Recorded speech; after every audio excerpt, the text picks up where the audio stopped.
The Bernard Blackwell is the oldest running all-star game in the country.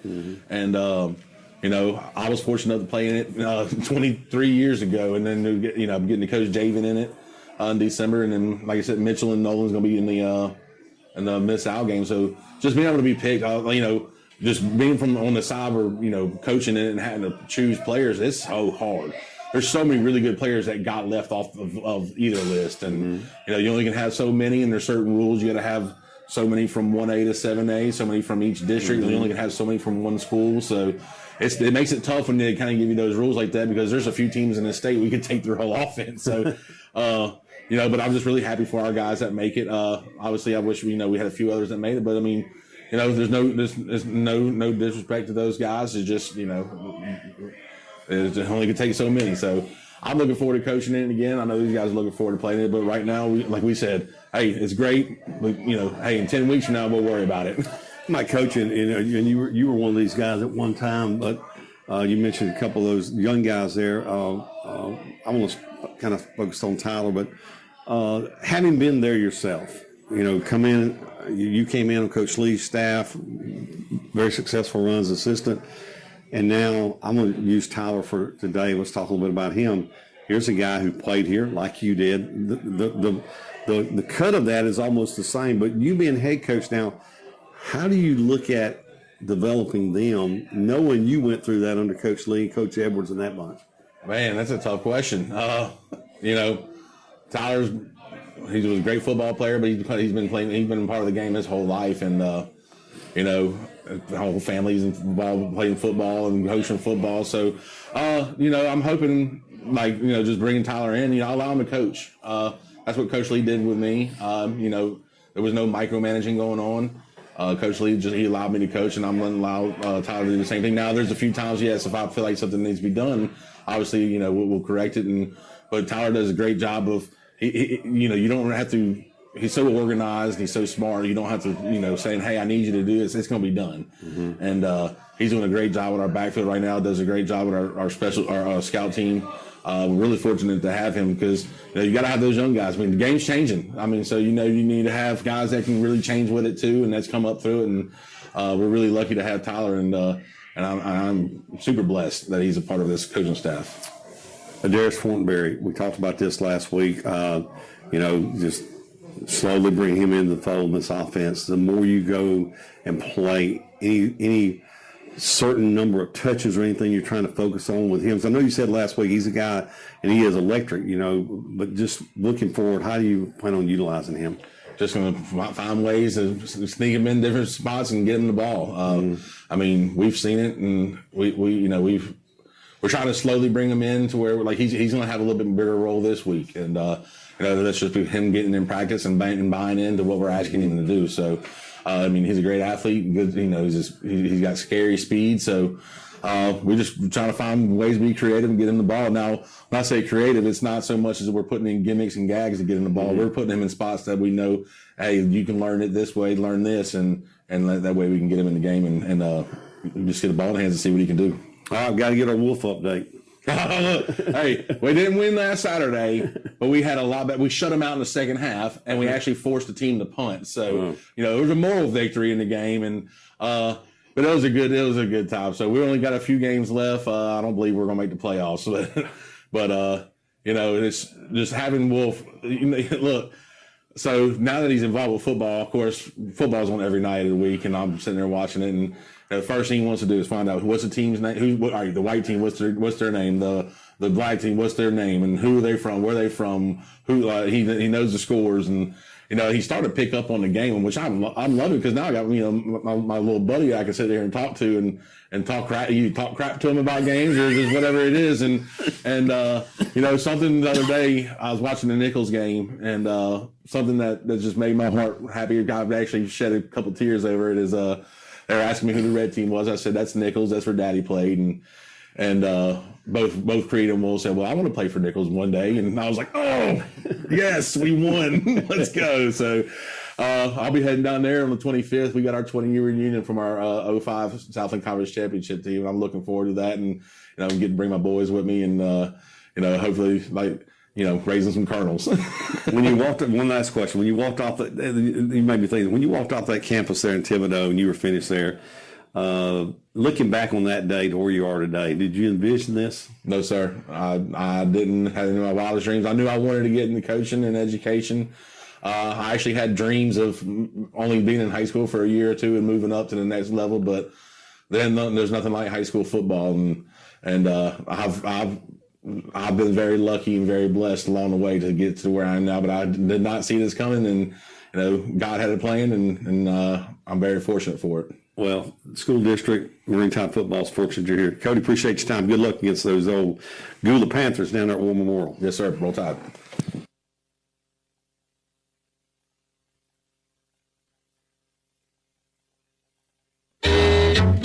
Hey friends, it's time for Pawpaw's Campers and Picayune's annual RV open house sales event. If you're looking for a new or used trailer, fifth wheel, or motorhome, make that short drive to Picayune to browse our entire inventory or check it out at pawpawsniceprice.com. Going strong all month long, it's Pawpaw's Campers and Picayune's open house RV sales event. We're not that far from where you are. Come and see us. Welcome back to the Popeyes Campers and Cars pregame show. I'm Tommy Upton along with Dalton Hedgepath, Devin Hedgepath, and Kevin Hedgepath tonight. We will be bringing you the game from here at War Memorial Stadium in Pascagoula. I want to remind you tonight that we'll have the Paul's Pastry Shop trivia question coming up at the end of the first quarter and going into the second quarter. And also at 10 o'clock, stay tuned right here to WRJW. You can catch Friday Night Under the Lights, Funnel. And that'll be Russ Robinson, Dr. Reed Vance, George Broadstreet, and Chris Saxton. I'll be calling in between 10:15 and 10:30 tonight, giving an update on tonight's game. You've heard from Coach Cody Stogner. And now we're going to hear from Mr. Kevin Hedgepath. Kevin, you got us in. We had a little technical difficulty. Kevin, you got us tuned in here now? Give him a chance to click in. Hey, guys. Hey, Kevin. So what's it like down on the sideline? We got you tuned in. Sorry we had a little bit of bleed over from one of the local radio stations, but I think we got you clued in here. Good thing we got these young boys run up down the stadium steps and get you all cued in, because I know it killed me and you from having to do that. What's the atmosphere? Tell us about the weather down here on the sideline. It seems to be changing just a little bit. Yeah, it's a nice night for football. I've got my long sleeve and long breeches on, so I'm good. But a little bit of a breeze. Probably about a 8-10 mile an hour wind. We don't know how that's going to affect the game. The flag is actually flying a little harder than that, looks like, but down on the field, probably about an 8-10 mile an hour wind, so we'll see how that affects the game. Of course, the field's in great shape, artificial turf here, and the Tide seems fired up, ready to go. Awesome. We'll be checking in with you with some Picayune Clinic sideline reports. Thank you, Kevin. I'm going to call you Donald at some point tonight, so I'll just ask for forgiveness for that. I'll be coming back to you with a coin toss here that's sponsored by Traffic Jams in just a few minutes. Looks like Pascagoula is getting ready to do the national anthem, and then they'll be doing the coin toss.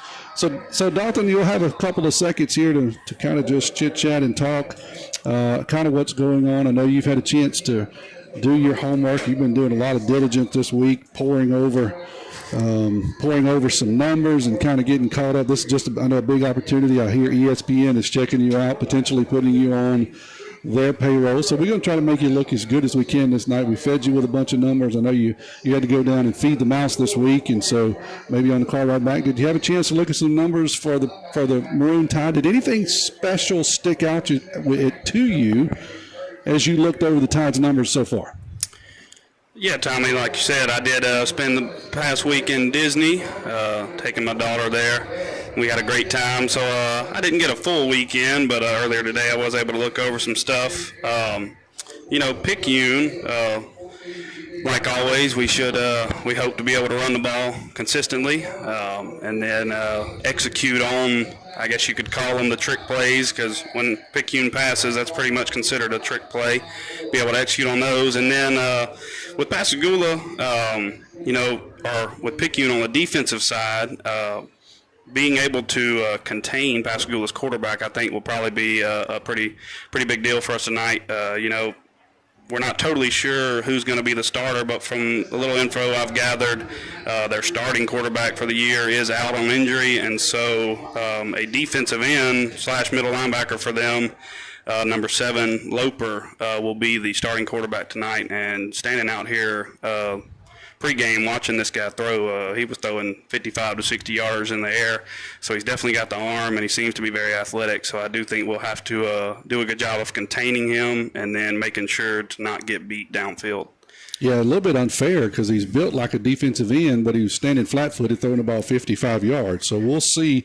Just because you can throw it, quite a bit down the field doesn't necessarily mean you can hit a receiver in stride. So we'll see. That will be interesting, I agree, to see how the Tide plays out. So certainly, you look at Pascagoula, they're coming into this game 1-4, but they've played pretty competitive in some pretty tough games, right? I mean, you can't really, I don't think 1-4 is really reflective of this team. We just can't. And I know that Picayune has not. They can't just look past them and decide that, hey, we'll just take a look at next week. You really got to pay attention to Coach Sims and Pascagoula, because I guarantee you they're going to be prepared for Picayune. Yeah, definitely. I couldn't agree more. Sometimes, there are certain teams where if they've got a 1-4 record, that, especially as a fan, or you can kind of guarantee that it's probably going to be an easy game. But this is not the case tonight. With Pascagoula, looking at their schedule so far, they lost by 3 points to Biloxi, which was a good game for us against Biloxi. Ocean Springs, who beat us by, 2 touchdowns, they held Ocean Springs to only 21 points and lost by a touchdown. They lost to D'Iberville, and then they did have an off week last week against Gulfport, which Gulfport seemed to handle them pretty easily in that game. But, I think our coaches are definitely have probably talked about the same thing, that this is not your standard 1-4 team. Their record does not show how good of a team they are. And so we're looking to, not get a big head and not be looking forward to next week or anything like that, and take care of the game tonight. Absolutely. You're listening to the Papa's Campers and Cars pregame show on WRJW 106.9 FM, 1320 AM. Also available via the WRJW smartphone app and WRJWradio.com. And you can catch this stream on our YouTube channel, PMHS Sports. That's PMHS Sports. You can catch this audio over the top of that video. That video camera tonight is manned by Mr. Devin Hedgepath. We appreciate him stepping in tonight, and it's sponsored by Jason Pygott and the Pygott Agency. We appreciate you guys for doing that. And since this is a Papa's Campers and Cars pregame show, I said it earlier in the broadcast, Mr. Dubb went to be with the Lord earlier this week. What a great legacy that Mr. Dubb has left in Picayune. I would dare say, Dalton, that you probably couldn't run into somebody who has been around Picayune for very many years that has not had an encounter or knows someone who had an encounter with Mr. Dubb. He's just was one of the most generous and kind-hearted people that I have ever met. I could personally tell you story after story of things that he's done that most people never know, and there are hundreds of thousands of those stories throughout Pearl River County.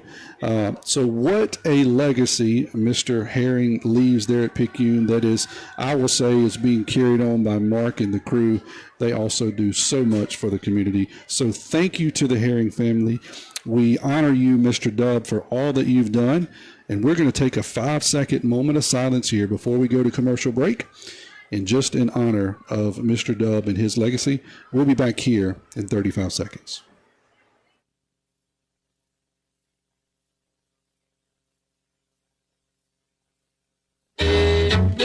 Hey friends, it's time for Pawpaw's Campers and Picayune's annual RV open house sales event. If you're looking for a new or used trailer, fifth wheel, or motorhome, make that short drive to Picayune to browse our entire inventory or check it out at pawpawsniceprice.com. Going strong all month long, it's Pawpaw's Campers and Picayune's open house RV sales event.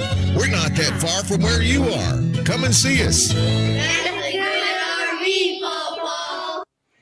We'll have the Traffic Jams coin toss coming back here in just a minute. Both the captains for Picayune, or the captains for Picayune, is now come out of the tunnel. We're looking for the Pascagoula folks to line up. Kevin will be on the spot down there. He'll be getting us the results from that. While we're waiting, Dalton, do you have any hellos tonight that you would like to reach out and tell someone? I know ESPN is tuning in, listening to you, but anybody outside of them?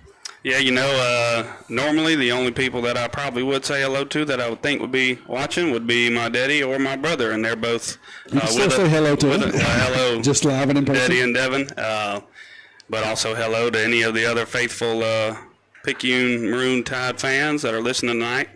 Hopefully we can give you all a good broadcast and y'all can watch a win tonight from the football boys. Absolutely. Kevin, I know we'll come down to you all at one time. Don't worry about it now. We'll come down to you and get the Traffic Jams coin toss results here in just a second. And then we'll also get your hello list. Still waiting on Pascagoula to come out so we can do the coin toss. Looks like we're about 4 minutes away or so from kickoff. I'll do my hellos here when we have just a minute. Of course, my entire crew is out touring the world tonight. Jacob Feely, he texted in and said, hey, listen to you guys. I hope it's a very boring game in Picayune's favor. And he says he is listening in with his beautiful wife around the equator. So I have no idea what they're doing, but they're obviously, he got a much better contract as a color guy than I did as play-by-play if he's at the equator. So hello to Jake, hello to Donna Balch, and praying for you guys. So thankful for the results that you guys have been getting. His brother had some surgery this week, so thankful for everything that's going on over there. Kevin and Rita Vice, Kevin is normally running a video for it, and they are driving somewhere, I believe, headed back towards Mississippi as they're spending a little time away. So hello to you guys. Hello to Mr. Kurt Gerald and the crew up at JS, the barn crew. They're generally tuned in and cooking and watching the video broadcast. So hello to you. I think my grandsons are tuned in. I better say hello to them. Hello, Nash and Lance. Hope you guys are listening in. Papa loves you. And, of course, I got to say hello to Ty and Paul. They're always back at home. Their Friday night deal, Dalton, is they get pizza delivered in. Tyler and Paul are watching the game. That's kind of what they love to do on Friday night. So hello to you guys. Hope the pizza is good. We're going to step away and hear a break from our sponsor, which is Traffic Jams. And looks like we'll have the coin toss going on here in just one moment. We'll be back in just 60 seconds. You're listening to WRJW, 1320 AM and W295DG, 106.9 FM, Picayune, Mississippi, the pick of Picayune and Pearl River County.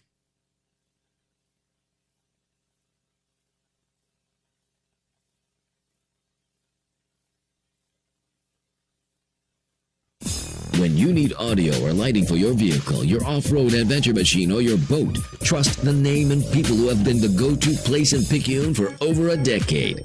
Traffic Jams has demonstrated their expertise since 2008, and people keep coming back because they trust them. Why gamble with other places that do audio, sound systems, and lighting as just another job, when you can go to the experts who know the importance of every detail and every customer's request? Cole and the crew will take care of you. Don't put yourself in a jam. Go to Traffic Jams and be assured your expectations, your vision, the way you may want to see it and hear it are put in place. Traffic Jams is also the place when your ride's appearance and upholstery needs a little touch of excellence, a little shine to make it fine. Then call 601-889-9570 or stop by 201 Highway 11 South in Picayune. Come on over to great products installed by great people at Traffic Jams in Picayune. Traffic Jams, now offering window tint. Let's head down to Kevin for the results from our Traffic Jams coin toss. Kevin, you got an update? We do. Pascagoula has won the toss, elected to defer, so the Tide will get the ball first. Real quick, I just want to say hello to my wife, Christy, and my daughter, Katie Ann, and my son, Drew, and his family. But most of all, I'd just like to say real quick, again, condolences to the Herring family. Mr. Grubb was not on. Everybody knows he was a great guy, did a whole lot for sports in Pearl River County, but the main thing is I believe he was saved by grace, and he is in heaven today. And every time you saw him, I'm not going to say I was a personal friend of Mr. Dove's, but saw him at different events and everything, and he was always genuinely a nice guy and made you feel comfortable around him. So condolences to that family. Absolutely. I echo those thoughts, and we could have spent the whole pregame show talking about Mr. Dub, and it wouldn't have been enough. So it's just so much that we're thankful for. And as you said, that's why I didn't say he passed on this week. I said he went on to be with the Lord because we know where he is. And if you believe in the Lord, then one day you'll get to be reunited with him. So Picayune Pascagoula has won the toss, and Picayune is deferred. Picayune will receive here. They are lining up here or gathering up on the near side. They will be running from left to right, I believe, on your video and radio dial. Just waiting on the official kickoff here. If you're just joining us, I'm Tommy Upton along with Dalton Hedgepath. Tonight he's filling in for Jake, who is touring the country, and Mr. Devin Hedgepath running the video camera for Kevin, and that was Mr. Kevin Hedgepath downstairs, and he'll be walking the sidelines tonight for Donald. So there's no telling what I may call any of them by the end of the night, but they know to respond appropriately. So Picayune is taking the field. They'll be wearing white tops tonight, maroon numbers. They'll be wearing gray bottoms. Pascagoula has blue tops with red letters and red bottoms. And Dalton, for these old guys, those numbers are really hard to read, that red on blue. So I'm going to be looking to you to tell me if that was 23 or 97, because I will absolutely get them mixed up. So we're going to tee it up. My young eyes can serve There us you well. go. Tell me. So first thing is, who's the kicker? Give me a number on the kicker because he won't turn sideways where I can see it. He's going to tee it up at the 40.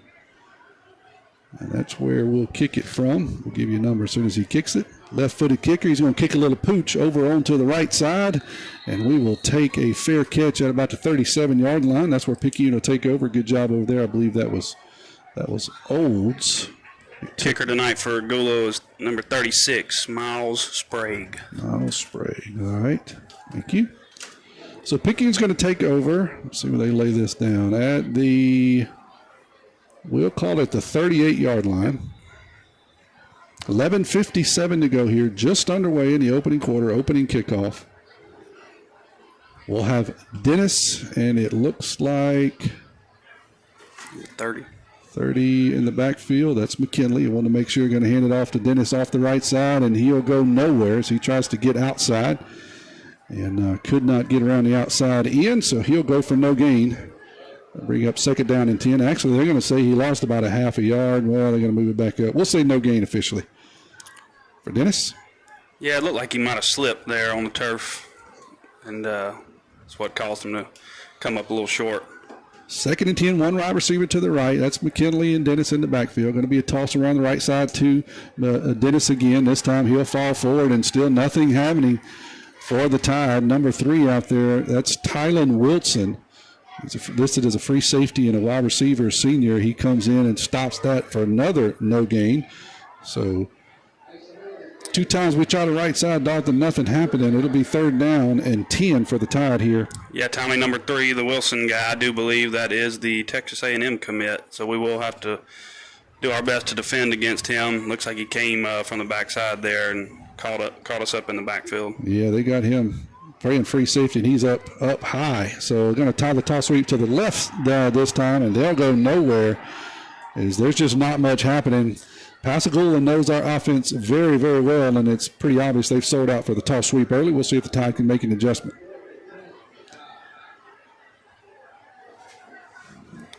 So we got a new kicker here. Who is that? Is that Olds? Is that 30, or who is that?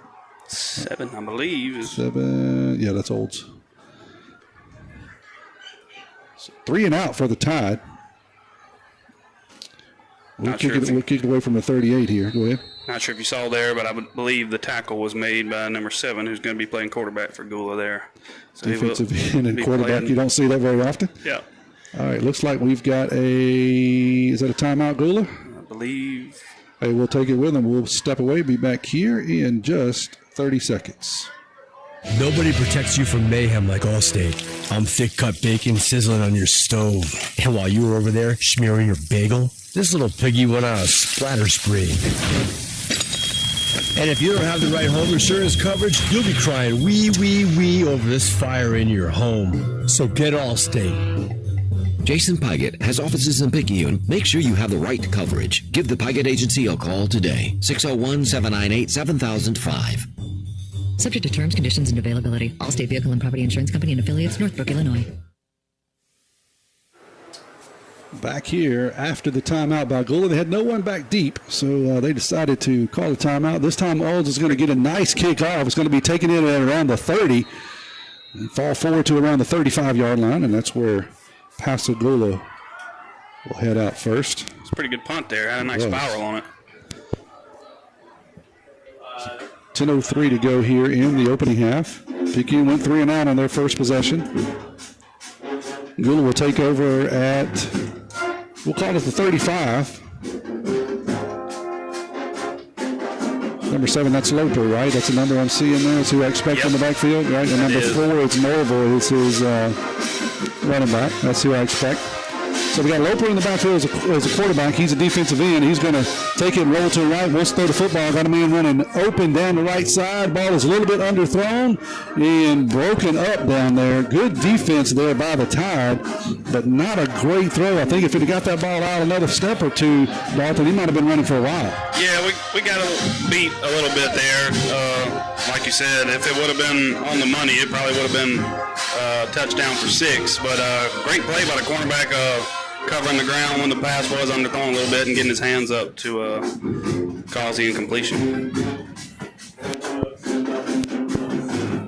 Kevin, you just click in if you need to do something your own. So I thought, sorry, I had you turned off, but you click on if you need to say something, go ahead.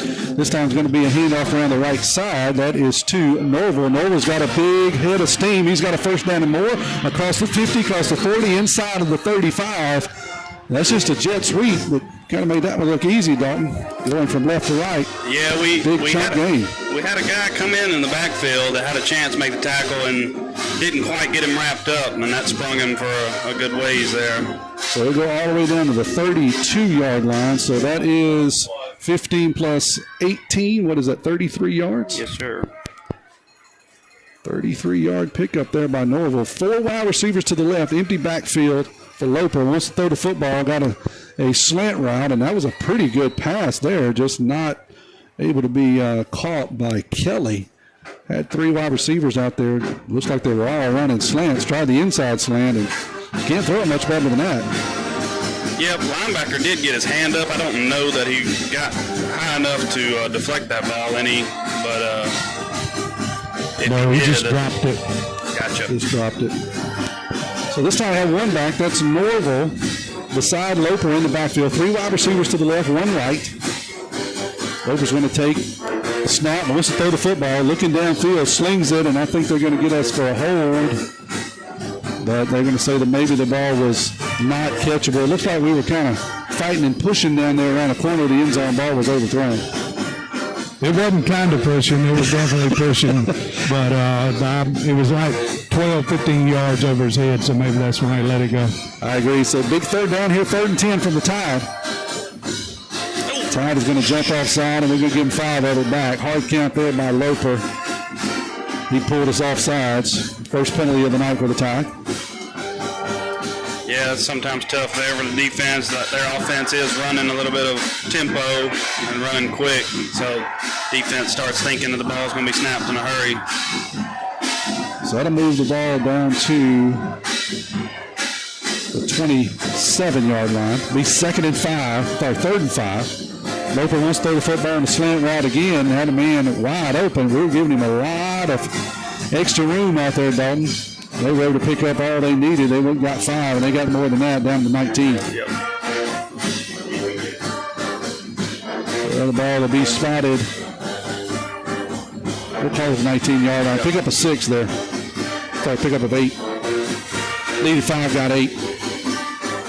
No huddle offense here for Pascagoula. 9:02 clock running in the first quarter. No score. This is Gula's opening drive. Picayune went 3 and out on their opening drive.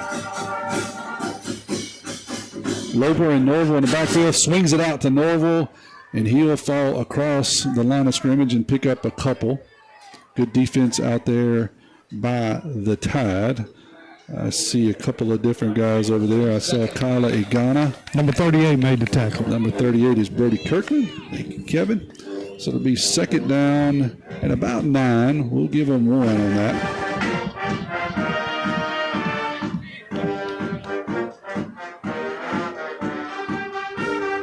Again, no huddle. 2 wide receivers left, 1 right. Pistol formation. Norville behind Loper. Got a man in motion. Going to hand it to Norville off the right side. He's got a whole lot of room to run, and he'll get all the way inside of the 5 down near the 1. And that'll be 1st and goal for Gula. Just a big hole there, Dalton. You can't do much of that. Yeah, they just ran straight up the gut on us there. So they're going to lay it down to 1, a pickup of 17 there by Norville. It'll be 1st and goal, Gula, from the 1 yard line.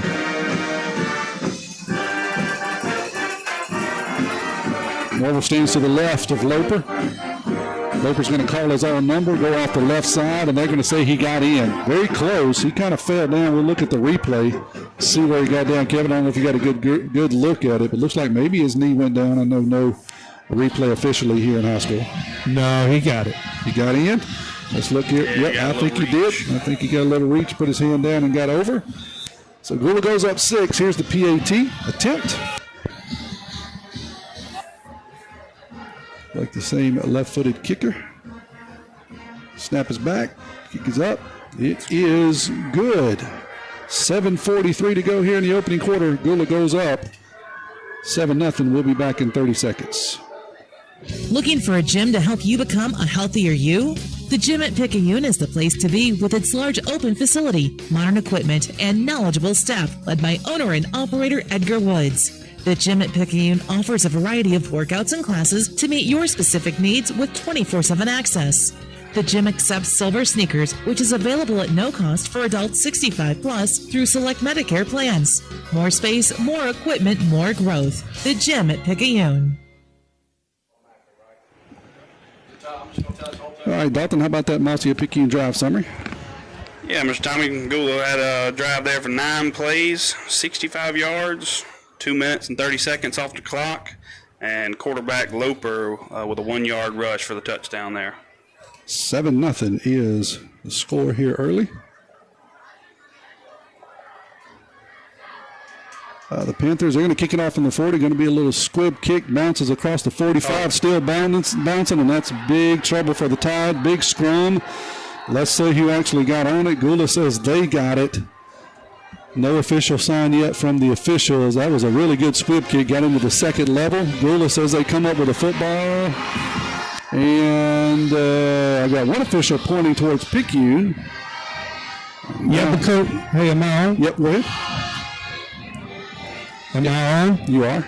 I think they're going to have a discussion because Picayune got on the ball and then somebody hit him and it came loose and then they recovered it. So maybe they'll make it right. Let's see if we get an official score here. Officials are huddled together. Now the white hat's going to come out and give us a sign.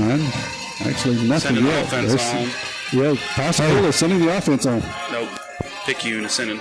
Oh, nope, you're right. Okay, so Picayune's going to take the ball over at the 34. Thank you for that. I was supposed to have to correct all my stuff that I'd already written down. And we're going to say at the 29-yard line. You're on. Go ahead. Hey, can you hear me? Yep. I gave y'all a full explanation. Did you hear it? Yep, we got you. We got you. Okay, I'm having trouble hearing down here, but it's okay. Got a handoff on the right side to Dennis. Sorry, yeah, that is Dennis.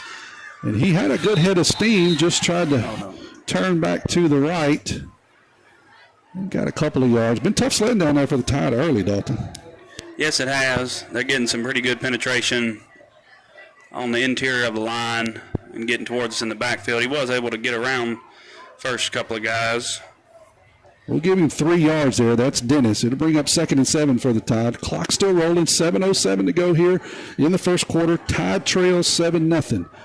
Robertson under center going to hand off to the fullback, and that's McKinley. He'll get a couple of yards off the right side. It'll bring it out near the 35. It'll bring up 3rd and manageable. Tide went 3 and out on their first possession.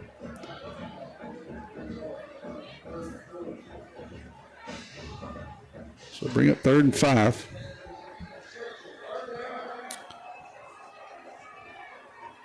Pascagoula knows our offense very well, and they're going to probably force us to do something different than The toss sweep, we'll see what we can do tonight. Here's a wingback reverse to Hawthorne around the right side. Got a lot of room. He's got the first down and more. He's across the 45-50, down inside of Pascagoula territory. Went out just inside the 45, so nice pickup there by Hawthorne. That is Hawthorne of the Jordan variety. Let's see where they're going to put him down at about the 44-yard line. So that'll be. There is a flag on the play. Uh-oh. Oh, no. I done wrote it down in ink, so I can't take it off. Let's see what happens. Often down there, that's going to be holding. Let's see what it is. And they are going to hold it. So, and this is going to be hard. Dalton and Kevin, you're going to have to help me a little bit because they got pink flags tonight, and that kind of blends into that red field, and I didn't see it. So thanks, Kevin, for pointing that out. So they're going to put the ball back down at the 41-yard line of Picayune. So that'll be about a 20-yard penalty ultimately, but it is enough for a first down. So that'll be enough for an F&B Picayune first down. Hometown community spirit, hometown community pride, member FDIC. So Hawthorne will get credit for 6 officially there. It's going to be handoff off the right side to Dennis, and he'll go nowhere. As Pascagoula is really just having their way at the line of scrimmage so far for the tie. We'll see what kind of adjustments we can make. We'll say they're going to say he lost one officially. So Dennis is going the wrong way.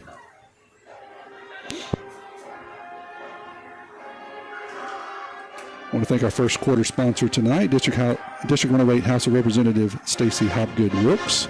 I formation with a wing back to the left, a wide receiver to the left.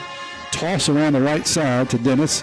He's got a nice blocking out there as they go back to the weak side. So, Dalton, that's something that you'll see often from the Tide. If you stop the strong side toss, you'll start getting the weak side toss. Yeah, that's what's really good about being able to line up in I formation with our scheme and be able to toss it to either side. And you can see before the play, Colt Robertson, the quarterback, will maybe do a little count there to see if he can get a jump, and then he looks over to the sideline, and the coach will tell him which way to toss it and run the play. 13-yard pickup there. Going to be handoff to Igana off the left side, and he'll go nowhere. Igana we'll say we'll give him 1, but that's tough sledding. And this is Jacob's favorite player on the whole field right here, Dalton, as they say. If you need 3, feed the big man. Yep. He's usually good for it. Yeah, this time he gets his 1. I've agreed with Jacob every time I've heard him on the live stream talking about that kid. He's a ball player. Yes, sir. I think you played with his brother at some point over the year, did you not? Troy? Yep. Well, Troy was a senior when I was in 9th grade, so I was a ball boy for his team. There you go. Well, you at least got to meet him. Both of those kids, good ball players. He's still in there at fullback. Dennis is the tailback. Going to be a toss to Dennis around the right side. Follows Igana through the hole. Igana blows up a couple of guys. Colt's in there blowing up people, and they're going to push forward for a nice gain on second down. They'll get down to around the 40-yard line. Let's see exactly. We'll say 41. So pick up a 5 there by Dennis. Yeah, going back to that real quick, Troy Igana was every bit of 5'6" and played middle linebacker for us. And to this day, I would say you might could put a Marion Tyson in there that Picayune fans know, but Troy Igana was the best middle linebacker I've ever seen play for Picayune. Substitute quarterback, Colton's helmet came off. Thank you for that. That's Rayburn. He'll toss around the right side to Dennis, and Dennis is going to fall forward on third down and get very close to a first down. We'll see the exact spot. Clock still rolling, 3:50 to go here in the opening quarter. Tide trails 7-0. Their second possession. It's going to be 4th down here, and they're about a good yard short here. Yep. Never land, Dalton. Right. Good position to go for it on 4th here. It's kind of too far for a kick, but too close for a punt. 4th and 1. Going to be a toss to Dennis. Sorry, that's Hawthorne around the right side, and Hawthorne's got it and more. So this Hawthorne is the 22, which is Jamari. We got Jordan and Jamari. Jamari will come in and follow Igana through the hole off the right side and get enough for an F&B Picayune first down. The place for all your banking needs with Susan Wilson and her staff are ready to service you by the North Picayune branch on Cooper Road. First down, Picayune. Heck of a block on that play by number 30, the fullback, on the corner coming around to spring for the first down. So it'll be 1st and 10 from the 32 here for the Tide. Let me hand off to Hawthorne around the left side, and he'll get his helmet ripped off. How can that not be? There it is. How can that not be face mask? They literally ripped his helmet off. You could file charges in Louisiana for stuff like that. Let's see exactly. Should be the 15-yard variety. He gets maybe one on the play, but he should get a first down here after this. Thank you again to our first quarter sponsor, District 108 House of Representatives, Stacey Hopgood Wilkes, proud supporter and alumni of Picayune Maroon Tide. Good for Pearl River County, good for Mississippi. Stacey cares about you. Stacey cares about Pearl River County. It will be the 15-yard variety, so that'll put the ball down around, we're going to call that the 13-yard line. Yeah, Devin stepped in and said those flags are pink. I see that, and it's really hard for us to see. 17-yard line. 17-yard line, thank you. That'll be a toss to Hawthorne around the right side, and he's got one guy to drag down around the goal line. He will have enough for an F&B Picayune first and goal. That was a really good hard run there by Hawthorne. He saw a gap and took off in it. That he did, so that'll be enough to get it down to the 2. 15-yard pickup there by 22. That'll be enough for, as I said, a first and goal. 2:26 to go here in the opening quarter. Tie trail 7-0, but knocking on the door. First and goal. Hey, don't go anywhere. Our Metal Building Supply halftime show will have Coach Tyler Penton will be our guest here. I formation going to hand to Dennis off the right side, and he gets in for a first down. A touchdown. I'm sorry, for a touchdown and a first down. I guess theoretically. Nice answer there by the Tide as they just line up and run it off the left side. Here comes the thicker kicker, Edgar Cruz. Tanner Raven will be his holder. Nice answer there by the Tide.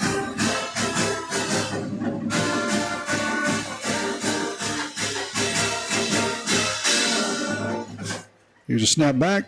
Kick is up. It's good. 7-7 is the score. We'll be back.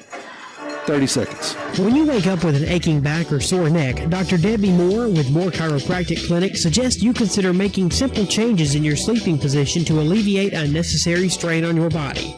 According to the American Chiropractic Association and Dr. Debbie Moore, it's best to sleep on your back or side because laying on your back or side allows your head, neck, and spine to relax into their natural alignment. This will help you wake up pain-free and feeling rejuvenated. Moore Chiropractic Clinic. We've got your back. All right, Dalton, how about that Marcia Picayune drive summary? Yeah, Picayune there, 12 plays, 5 minutes and 30 seconds off the clock for 71 yards, capping it off with Dennis for a 2-yard touchdown.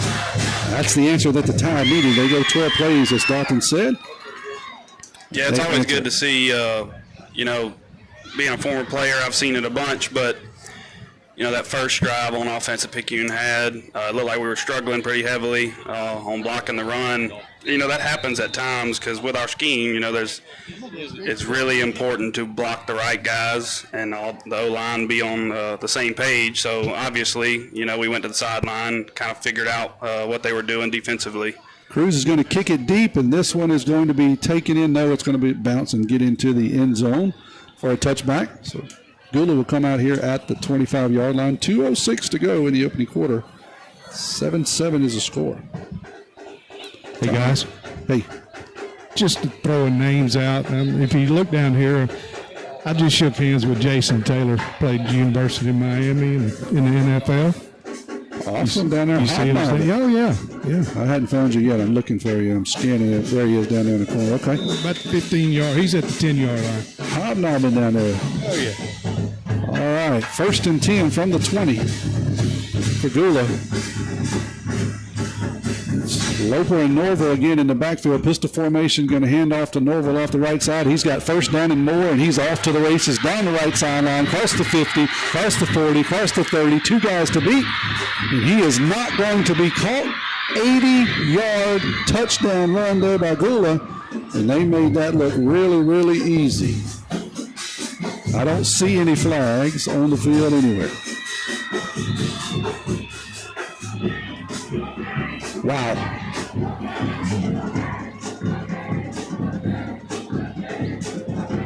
One play. That'll be an easy Marcia Picayune drive summary. The White Hats. I think I do see a flag. Okay, what do they got going on? So what was that signal? Was that a hold? think it's going to be a spot foul hold, but there's no way I could get down there. I almost got down there fast enough with him, but I don't know what's chucking down the right side. That's the same play they broke loose earlier for a big chunk gain.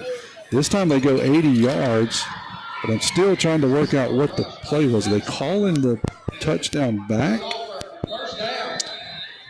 Picayune's going to call a timeout. I'm going to hold it right here, and we'll see if we can figure this out, because I believe if they're going to call the touchdown, it must have been a hold. I don't know, Kevin, if you can get some inside information while you're walking around down there, but must have been a hold because they're going to spot the ball at the 25-yard line. So we'll get some more information here in just a second. Picayune is going to call a timeout. Thank you to our sponsors tonight, especially our first quarter sponsor, District 108 House of Representatives Stacey Hopgood Wilkes, proud supporting alumni Picayune Maroon Tide. So guys, go ahead, Kevin. Really don't know what it is. One of the coaches said the referee did both fists together. Oh, that's a crackback block. Okay. Cannot do that. Right. So that's a blindside crackback. Coach wasn't sure, and I wasn't either. Right. Okay, so that is a blindside block that is illegal. Donna would hear, he would give us a reference and he would quote the chapter and the verse, but I do know that is illegal. So I'm going to have to erase a lot of stuff and say you did not go 80 yards. They're going to put the ball down at the 25-yard line. First and 10 here, going to be handoff around the right side. That's not Norville this time. That is Amari Jackson. And Kevin, you'll have to mute your mic when you're not talking. Just hit that bottom on the button. If not, we leave you open. So you just mute on the bottom, push it one time, and it should mute you if you're not talking. So pick up of about 8 there on first down for Pascagoula, as they'll get all the way down to the 15-yard line. Pick up of almost 9.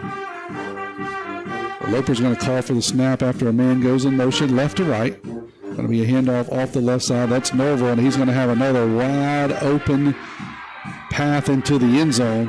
And I tell you what, they just hand this kid the football. He can go, Dalton. Yes, he sure can. And something to make note of, I do believe every large run they've had has been towards the outside. Yeah. I don't know exactly what they're doing, but they're gouging us. Yep, tough time sealing the edge.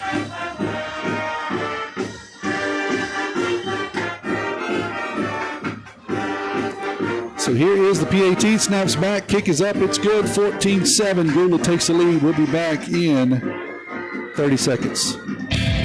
Hey y'all, this is Josiah Hickman with First Place Express Car Wash in Picayune. We would like to say a huge thank you to all of our loyal customers. We are happy to serve our local community with 2 locations, Highway 11 North, just past Coast Electric, and on Highway 43 South, just a quarter mile east of I-59 at Exit 4. First Place Express Car Wash is locally owned and operated. You know who you're doing business with. When it comes to your vehicle shine, we will have you saying, if it doesn't shine, it ain't mine.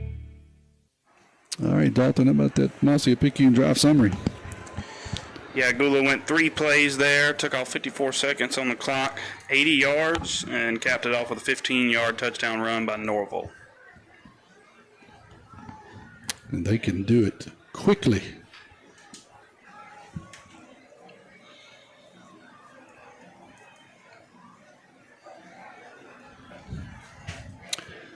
Pascagoula is going to tee it up at the 40-yard line. They'll do so from the left hash, left-footed kicker. All knows how to turn over last time. He had a nice squib kick that got into the second level for the Panthers. 1 minute, 9 seconds before the second quarter. This one's going to bounce and do the same thing, but this time Picayune, it gets away from the first fielder. Second defender is able to jump on it, and we're going to control the ball at the 40-yard line. So Picayune really struggling with the kickoff. That one's kind of one of those hot shot ground balls that the coach hits you when he's not in a great mood. Bounced off of a chest. We were able to pull it in and hold on the ball. Got good field position.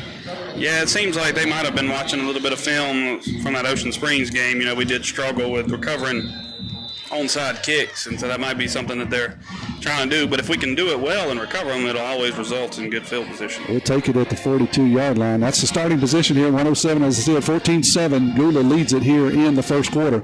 I formation, toss around the right side to Dennis. He dances into the hole, and he'll have a nice game out around midfield here on first down. So maybe the Tide finds something. They were struggling with the toss sweep here in the first couple of drives. This time Dennis cuts it back, stays in between the tackles. They will pick up a nice gain on first down. They'll put it out at the 47-yard line. Pick up a 5 there for Dennis. You know, back to the onside kicks, that's exactly what in the locker room Cody talked about. Is Coach Sims has been doing this long enough. He saw something on film there, so expect the onside kick, and we've got to control the ball. Thank you, Kevin, for that Picayune Clinic sideline report. 2 wide receivers to the left, toss around the left side. Dennis is looking to cut it inside, and he does. Got a big hole. He's got the first down and more. It's a foot race running down the right sideline, and he's going to get run out of bounds inside of the 10. Big run there by Dennis as he finally breaks one loose. Yeah, Dennis did a great job there of actually kind of bouncing around a little bit to let his blockers get in front and get their helmets on some guys and open up the hole for them to accelerate through. That'll be enough for an FMB Picayune first and goal from the 9-yard line. So that'll be a 41 plus 44-yard run there by Dennis. 15 seconds to go. Should be the final play of the first quarter, I should say. 14-7, Gula leads it.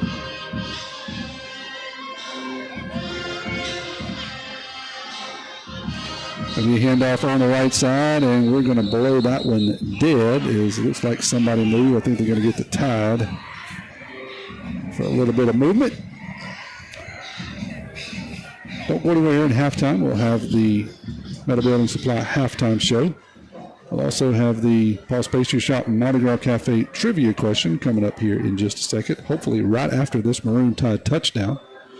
They're going to back us up to the 14 after a 5-yard false start penalty. So still first and goal from the 14 for the Tide. 15 seconds to go. 14-7, Gula leads it.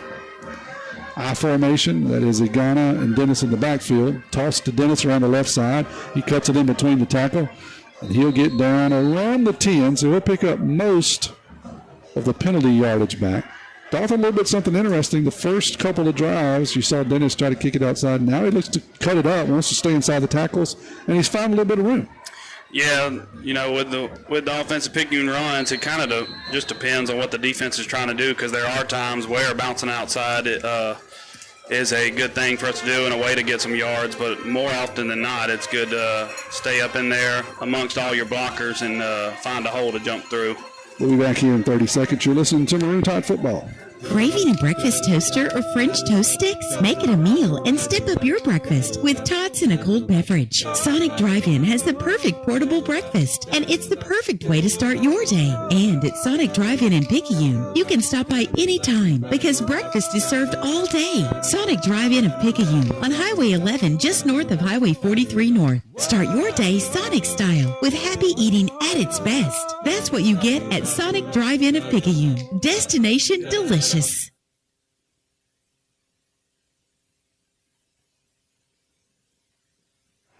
Back here, get started in the second quarter at War Memorial Stadium. 14-7, Gula leads this one, but Tide knocking at the door, second and goal. And let me see, they'll put the ball down at the 11. So a 3-yard run there by Dennis on first down after penalty yardage. And Tommy Epsilon with Dalton Hedgepath and Devin Hedgepath running the camera. Mr. Kevin Hedgepath down on the sideline. I formation again. That's Igana and Dennis. Toss to Dennis around the right side. This time he cuts it up off his tackles at left side, follows a couple of blocks in there, and he'll get inside of the 10. So to bring up third and goal here for the Tide. Let's see exactly where they lay this one down. 11:40 to go here in the second quarter. I believe they got it on the 7 there. Got it on the 7, so we'll give him 4 yards there. Third and goal here from the 7. Tide trying to answer. 3-play drive by Gula. They go up 14-7. And Hawthorne in the backfield now. That's Jamari. Wants to throw the football, and that is a catch and touchdown for the Tide as they find the big tight end. Yes, sir. Running down the seam, and that's always a nice play. Ontario Wilkins with a nice catch and throw there from Cole Robertson. And He's running wide open, nobody around him. Yeah, it's always a great play for us. If we can, we run, and then if we can get a guy to sneak out of there, quarterback make a good pass, usually results in a great play. So here is Edgar Cruz on for the PAT. It is up, and it is good. 14-14, another tie score for the Tide. We'll be back here in 30 seconds. Pearl River Community College has been providing a quality education to the people of South Mississippi and beyond for the past 110 years. If you or a family member is an alumnus of this great institution, we invite you to support future PRCC students through the PRCC Foundation Scholarship Program. Honor or memorialize a loved one or identify your support for the college by creating a scholarship through the PRCC Foundation with your tax-deductible financial gift. Call Delana Harris with the PRCC Foundation office at 601-403-1191 and make a financial investment in a young person's future at Pearl River Community College. Tight end's name? Wilkins. Back here for the Marcy of Picayune drive summary. Yeah, time of Picayune there had 7 plays, took off 1 minute and 55 seconds off the clock, total of 58 yards, and we ended it with a 7-yard touchdown pass by Colt Robertson to tight end Wilkins. Appreciate Dalton stepping in and helping us out tonight. 14-14 is the score. This kick's going to be a little pooch kick to the second level. Pascagoula will take it in at about the 35, and that's where they'll take over. I'd like to point out on that last extra point kick, some people might not think it's super important, but the snap was actually pretty high, and Edgar had to pause going towards his kick, reset, and then make the kick, and still was able to get it up through the uprights. Yeah, that's not easy to do. So, good job there by Cruz. Thank you to our second quarter sponsor tonight, Jolene Houston, proud supporter of the Picayune Maroon Tide, asking for your support on November 4th. See you at the poll. Roll Tide. Roll 11-11 here in the first half. The ball is going to be spotted at the 38-yard line of Pascagoula. Norville and Loper in the backfield. Loper's going to take the snap, wants to throw the football. 4 guys running in the pattern, wants to throw the fly pattern, running down the left side. Got a man running wide open, but just overthrew him, and thankfully, Dalton. Yeah, the second time tonight that we've gotten beat pretty bad deep, and they were just not able to make the connection, thankfully. But we're going to have to really try to make an adjustment on that. I don't know. I wasn't able to see if he's giving a double move out there or just straight fly down the field, but we're going to have to watch out for those deep balls. Yeah, we're going to have to make some kind of adjustment. You said it, because there's been a couple times tonight, had the quarterback been able to throw an accurate ball, they've had 2 easy touchdowns. Second down and 10 from the 38-yard line of Pascagoula. Lower's going to hand off the right side. He's got another big hole, and they gash us again for another big first down out near 50-yard line. We do have a flag down. It's a late flag in the backfield. Let's see what's I think happening. he missed a hold on the beginning of the play. Let's see what's happening here. Got a hold. They are going to hold that against, or call that against Pascagoula. It was the same guy tackled the first guy. He missed that call, but then they got up and he tackled him again, and they finally called it. Well, I'm glad he was persistent, right? So let's see where they lay it down here. They're going to put it down at the 38-yard line. Sorry, 33-yard line. So it ends up being a 5-yard penalty. 2nd and 15 here for Gula. 14-14's a score here. 10:55 to go here in the second quarter. No huddle for Pascagoula. Loper, who's listed as a middle linebacker and a defensive end, playing quarterback tonight. I believe their regular quarterback is out with an injury. He's going to hand off to Norville around the right side on a sweep. And once again, he's got a big head of steam and a lot of green grass ahead of him. We finally do run him down. The ball's out. Pascagoula's going to pick it up and scoop and score on their own fumble. And can you believe that kind of luck, Dalton? Man. We try to track him down after it would have been a big run, nearly a 40-yard run, strip the ball, and a trailing guy comes up and picks the ball up on the 15-yard line and scoops and scores on his own team's fumble. You don't see that often. Nope, and Hornberry actually did a really great job. You could tell in the replay there he was going for the ball when he was making the tackle and was able to strip it out And you hardly ever see someone, especially in high school, be able to pick a ball up while pretty much running full speed and recover it cleanly like that guy did. But here's the PAT, and that one is blocked. That one is blocked. So 20-14 is the score. We'll be back with the drive summary here in 30 seconds. Abby Turnage, lead mammography technologist, Highland Community Hospital. Mammograms are important because they help us do early detection. A mammogram is never going to keep you from getting breast cancer, but early detection is what is going to make you have your best possible outcome. We want you to get your mammogram as early as possible, and you should have those yearly beginning at age 40. Highland Community Hospital, here when you need us most.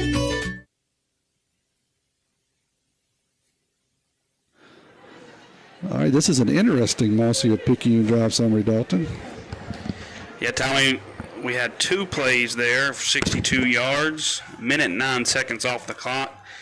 And we're going to rule it as a 61-yard rush with a fumble recovery, scoop, and score. You don't see a lot of scoop and scores anyway, but much less scoop and score on your own team. So Picayune, Gula will go up 20-14 after they miss the PAT here with 10:22 to go in the first half. Tide trying to answer. Gula has scored all 3 times they've had the ball. Picayune had a 3 and out. They've scored the other 2 times. So this will be the 4th time Picayune possesses the ball. Kickoff from the right side again. Gula's been kicking squib kicks. This time they're going to try to kick it deep, and they'll kick that one into the back of the end zone. That'll be a touchback for the Tide. Thanks to Joe Lynn Houston, proud supporter of Picayune Maroon Tide, asking for your support on November 4th. See you at the polls. Roll, Tide, roll. I want to say a thank you to Jason Pygott and the Pygott Agency for sponsoring our YouTube video stream tonight. Something I'd like to point out is Pascagoula's running back, Norvell. I've got him for 5 carries, 181 yards on the night. So we're really going to have to do something to try to slow him down. Thank you for that, Deanna Hunt, Remax Premier Group yardage update, 601-273-1351. The Tide will take over here with 10:22 to go on the 20. Trying to answer down 20-14. Going to be handoff off the right side of Dennis. He's got a nice hit of steam. He'll pick up the first down and more. Shoestring tackler. I think he'd have been gone, Dalton. Yes, sir. It was very close. If he avoided that, I think he was off to the races. We'll give him credit for a 12-yard run out to the 32-yard line. We've ran the lead a few times tonight, not had any success whatsoever, but their fullback was able to get up in there and get a helmet on linebacker, and it sprung Dennis for a little run there. As Jake likes to say, sometimes it's like Novocaine, you just got to give it time to work, and That's right. We'll see what happens. Toss sweep around the left side. This time Dennis has got a head of steam, but he'll get stood up after a minimal pickup. Good pursuit out there by Pascagoula. That's Adams and also Wilson. Wilson is the Texas A&M commit that we talked about. Good pursuit out there on the toss sweep. They'll pick up a couple out to the 35. We'll give him 3 officially.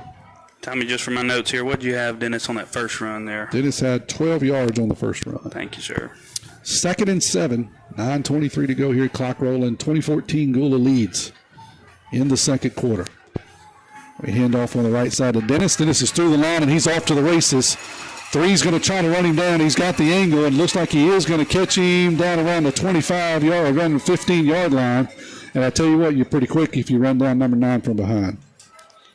Yep, that would be why I believe he was committed to an SEC school. He's got that helps to have that speed. Put him all the way down to the 15-yard line. So that is 35 plus 15. That's a 50-yard run there by Dennis, as he is adding to his total tonight.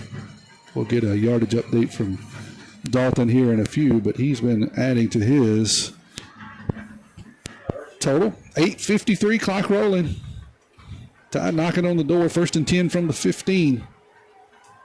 Trying to answer a 3-play drive by Gula. Handoff to Hawthorne around the left side as he gives. Wow, they're going to keep going. Wow, I was going to call that one out. I thought that we had really stopped the play. Hawthorne busted up in there, didn't have anything. gets stood up, spun out, puts a guy on a spin cycle and says, I'm not done, guys. You got to tackle me again. Another guy tries to hit him, and he just bounces in from 10 yards out. Man, that was awesome to see. When the hole closed, he just kept turning them legs and was able to eventually get out to the outside. What a great run. That was the key there, Dalton. He never stopped churning his legs, and two people had him stopped, and he was just able to drive on through. What a play there by Hawthorne. He's going to be going in for that Sonic player of the game. We'll be back here in 30 seconds.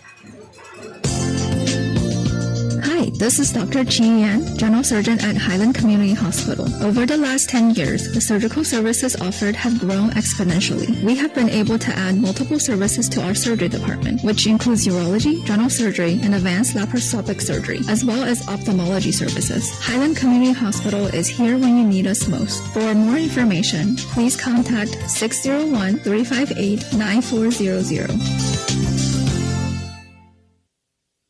That's the answer that we're looking for here on this multi-Picayune drive summary. Yes, sir. Tide had 5 plays there. Took 2 minutes and 18 seconds off the clock for 80 yards, and then ended it with a 15-yard touchdown run by number 22 Hawthorne, with what I would say is possibly the best run of the night. So far, I would say he owns it, as he just never stopped churning in the hole. I was calling the play as it was over. They stood him up at the line of scrimmage. He just kept churning. Kevin called it out, never stopped. Got away from his guy, and then it's a foot race. Everybody else had stopped. Good job there by Hawthorne. Here's the onside kick by Cruz. That's going to be knocked down, and there's a scrum for the ball at the 45-yard line. We'll see who comes up with it. Everybody's pointing in all different kind of directions. I think Gula got back on top of it. Yeah, the first guy missed, and then the second guy came flying in there and actually made a catch in the air, it seemed like. That's pretty impressive grab there. Hey, we got this trivia question. Let me make sure I got it wrote down here somewhere and pick it up. So that is a Paul's Pastry Shop Mardi Gras Cafe trivia question. 601-590-5950. 601-590-5950. 590-5950. Text your name and the answer. Text your name and the answer. Dalton's going to read the question here right after this play. Loper wants to throw the football, looks to throw the fly route down the right side. Good coverage down there by Hornberry as he's running step and step. That's an incomplete pass. Here is your Paul's Pastry Shop Mardi Gras Cafe trivia question. Question tonight is going to be, who is the only coach to win both a Super Bowl and an NCAA national championship? Who's the only coach to win a Super Bowl and national championship in NCAA? My old buddy Jason Taylor. Maybe. 2nd and 10 from the 45, 8:29 to go here in the second quarter. Tide leads it 21-20. Yeah, Tommy, once again, they tried to go over the top there, but we were actually step for step with them. Loper in the backfield along with Norville is going to hand the ball off. And this time we will finally stand him up and keep him to a minimal gain. Got an update on the Hancock game. Hancock 13-7 over Pearl River Central. Thank you for that scoring update. Pickup of 1. So far, if we can keep Norvell to 5 yards a carry, would be a plus compared to what he's done so far. 3rd and 9. Big third down here for the Tide. Loper wants to throw the football, get a little bit of pressure. Nice stiff arm there by Loper. He's going to run, and he's going to run over 3 guys. That's what happens when you got a defensive end running the football, running into one of our defensive back. A little bit of a mismatch there, Dalton. Yeah, that's tough. We did a great job of getting pressure there in the backfield and got him flushed out, not able to, throw a pass. We're going to have a hold, guys. Oh, wow. Okay. Let's see where they're going to put this ball back. It would have been enough for a first down. I saw it back here, and then the referee finally threw the flag. Let's see here. Well, that's a big gift. Big gift. That's right. They're going to put it all the way back at the 35-yard line. So that is, say, the 36-yard line. So that's a minus 10-yard penalty. And that brings up 3rd and 20. That's a big deal there for the Tide. Big stand if they can do something deep in their territory. The ball's at the 36. I'd like to see us play soft here. Loper's going to take the snap. Looks to throw the football again. Nice pressure by the Tide. Going to throw it across the middle of the field, and it's batted away. Nice defensive play. Did they get him for pass interference? Wow, they really called it, and that is just a terrible call Oh, in my opinion. Gracious. Is that 18? Is that who it was? He played that ball so well, came in right at the last second and hit the ball away. Who was that, 18? Is that right? Is that the number I have? You trying to make a sir. name for yourself when you call that pass interference. Yeah, that was nowhere close. We got You it can on. see it But on I the don't think replay it's going there. to be a first down. It is not a automatic first down in high school. That is something that's interesting. It's a 15-yard penalty, but it is not an automatic first down. So it should not be enough. They should be fourth down and about 5. We'll see exactly where they lay this ball down. So about 4 or so. The ball's going to be down at the 49-yard line. Third down here. And you do get to repeat the play. So third down, I forgot. You're right. So third down and about 4. And we jumped off sides, and we're going to give them the remaining 4. 2 back-to-back penalties. One of them very, very suspect. That one was pretty obvious, though, Dalton. We can't really say much about that one. Yeah, it's tough there. Defense is amped up trying to – I feel like they got cheated there, I would say, and then they're trying to make a big stop once again. Man, that's a killer when you have a drive. Defense plays well for really the first time tonight against Google's Got a first stop of the night. You're exactly right. It turned away on a suspect pass interference penalty. And now we're getting a fresh set of downs after we jump off sides. The ball is at the 44-yard line. First and 10 here, Gula. Louisville is going to throw the football again. Steps away from the pressure, just heaves this one up. This should be intercepted, and it is by Hawthorne. That one was just thrown up for grabs, and Hawthorne's got a little bit of help running down the left side. He's got some running room. Got 2 guys to beat. They're going to get him out of bounds, but not before he gets across the 50, down inside the 40. What a play there by Hawthorne. Well, I'd like to say the old saying that we've said a long time on that instance. I'd say the ball don't lie. We were supposed to make a stop, and the referee kind of threw a flag that wasn't needed, but we decided to take it into our own hands there and take the ball away. Great job. Hey, no, let's just talk about the defense. Linemen, the last 3 pass plays, we've really gotten some pressure on the quarterback, and that's what happened right there. He just threw that ball away. He was under a lot of pressure, and I'm also very fired up because Coach Stogner just headbutted number 20. Barebacked and everything, I'm sure. Right? I hadn't seen Coach Stogner with a helmet on. So first and 10 for the Tide at the Pascagoula 40. 7:27 to go here in the second quarter. 21-20 Tide leads it. Looking to expand upon their lead after a huge turnover there. I'm going to talk about maybe something I don't understand here after this handoff to Dennis. He's going to cut up and get maybe a couple. Dalton, I'm a little unsure of the amount of success they've had running the football. Why would they try to throw those deep 50-50 balls over and over? I don't understand. You know, I was thinking the same thing. I mean, before the Norvell's last run where we kept him to 1 yard, I mean, he was, like I said, five carries for 180 yards. I'm not real sure why you would do anything else until we could prove to stop him more than one time. Thank our second quarter sponsor, Jolene Houston, proud supporter of Picayune Marine Tide, asking for your support on November 4th. See you at the poll. Roll Tide, roll. I agree, Dalton. I don't understand why we do anything else there. Here's a wingback reverse to Hawthorne. He's got a hit of steam, a first down and more, so he'll be down inside of the 20. And that is 14 Hawthorne. That's Jordan, not to be confused with Jamari, who had the big INT and run back. They'll get the ball all the way down to the 20. That'll be enough for a 19-yard run there by number 14. Yeah, it's my favorite play in the playbook there, Tommy. Picayune's always had. Usually we use it around on 3rd downs and 4th downs, but you get that pulling guard out there and makes a key block, and it usually springs for a nice run. First and 10 from the 20. That's enough for an FNB Picayune first down. Checking savings loans. If you need it, they got it. FNB Picayune. Handoff off the right side to Dennis.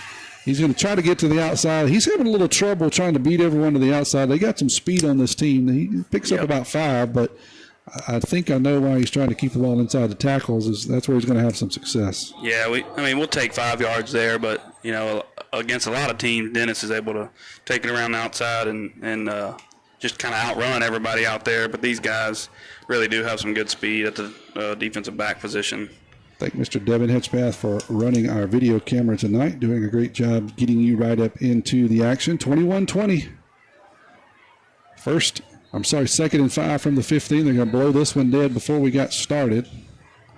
Looks like it's going to be a timeout. Pascagoula will take it with them. We'll be back here in 30 seconds.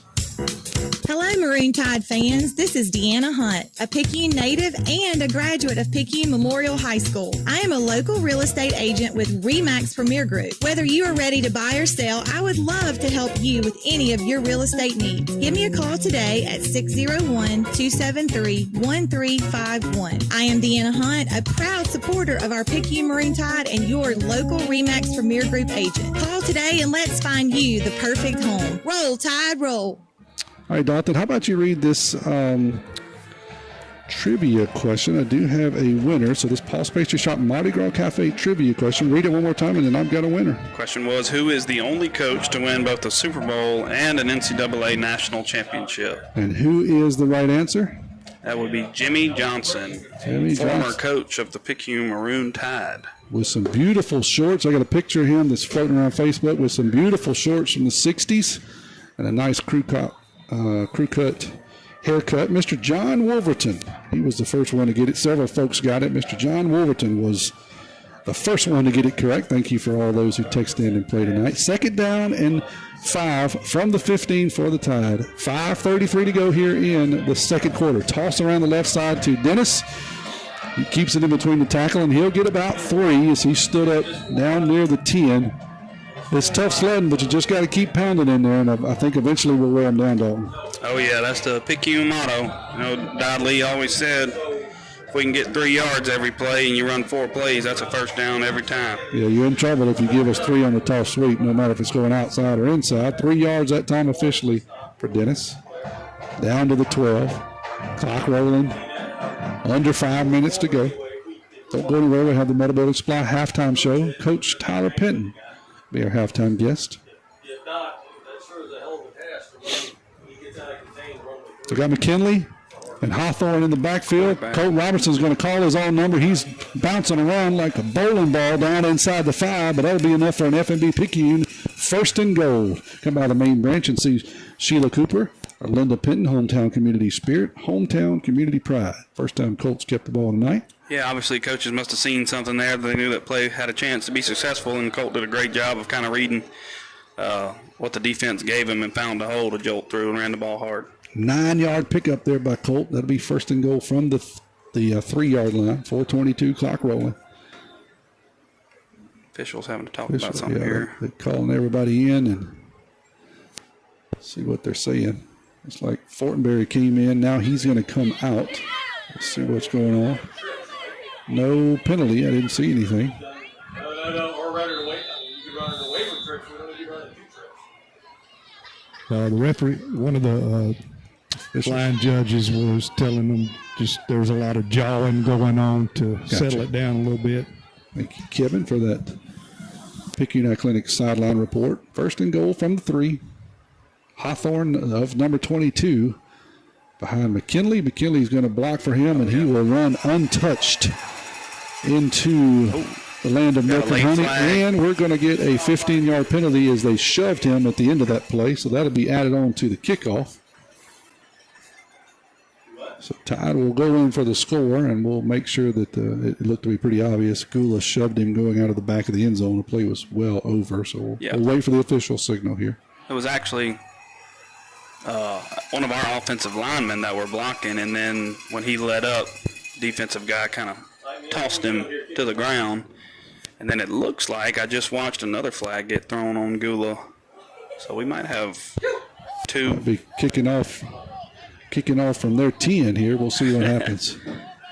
I'm not exactly sure what the second flag was about, but it's exactly what another thing Coach Steiner talked about in the locker room pregame.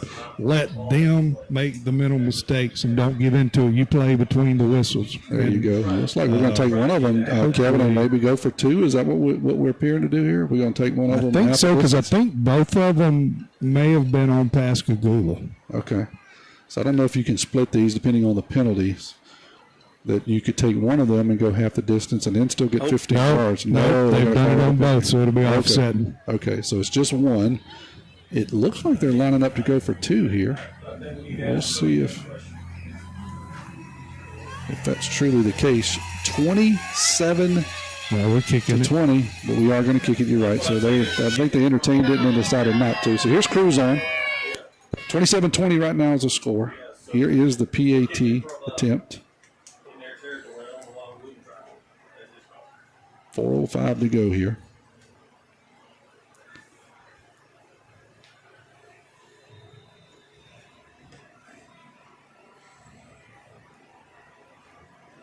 Here is the snap. Kick is up. It is good. 28-20. Tide leads it. Meet you back here in 30 seconds. Hey friends, it's time for Pawpaw's Campers and Picayune's annual RV open house sales event. If you're looking for a new or used trailer, fifth wheel, or motorhome, make that short drive to Picayune to browse our entire inventory or check it out at pawpawsniceprice.com. Going strong all month long, it's Pawpaw's Campers and Picayune's open house RV sales event. We're not that far from where you are. Come and see us.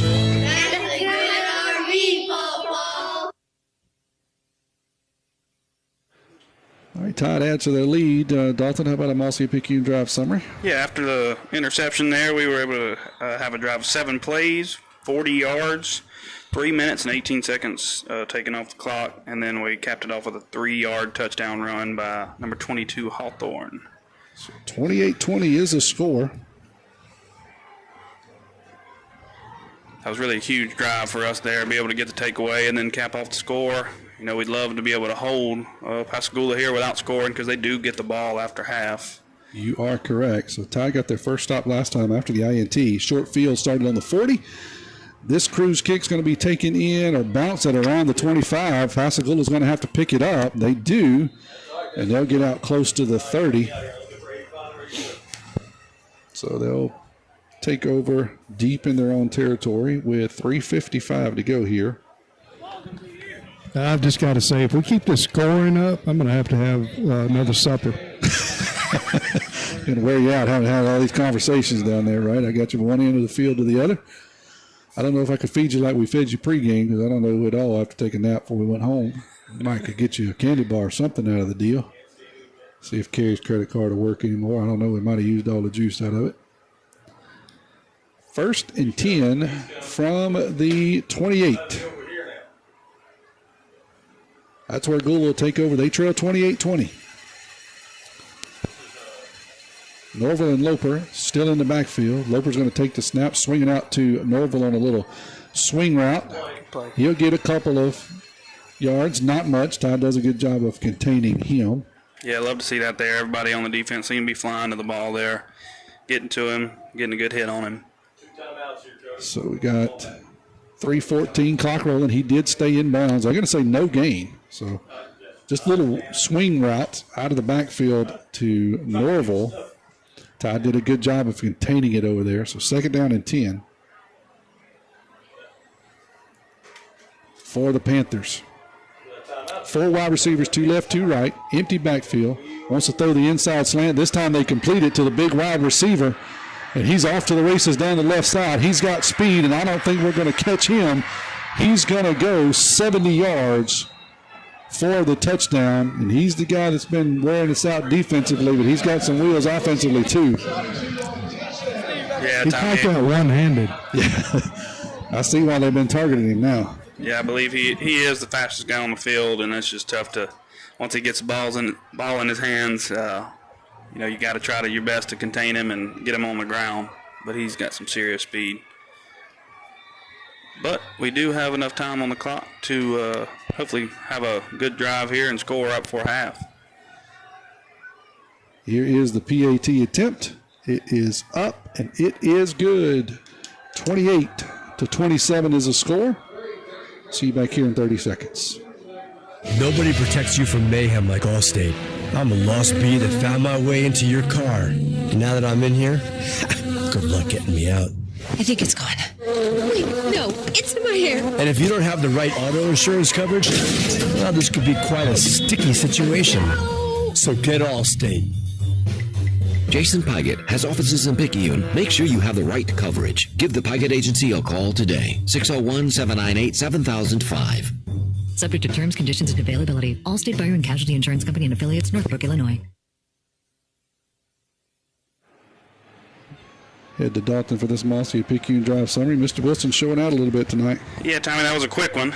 2 plays, 82 yards, 1:07 off the clock, and that was an 82-yard pass by Loper to Wilson for the touchdown. Pascagoula will kick off from their 42 to go before halftime. I think the Tide has 2. Watch the onside kick here. 2 timeouts left. Yep. This one's going to be a little pooch kick.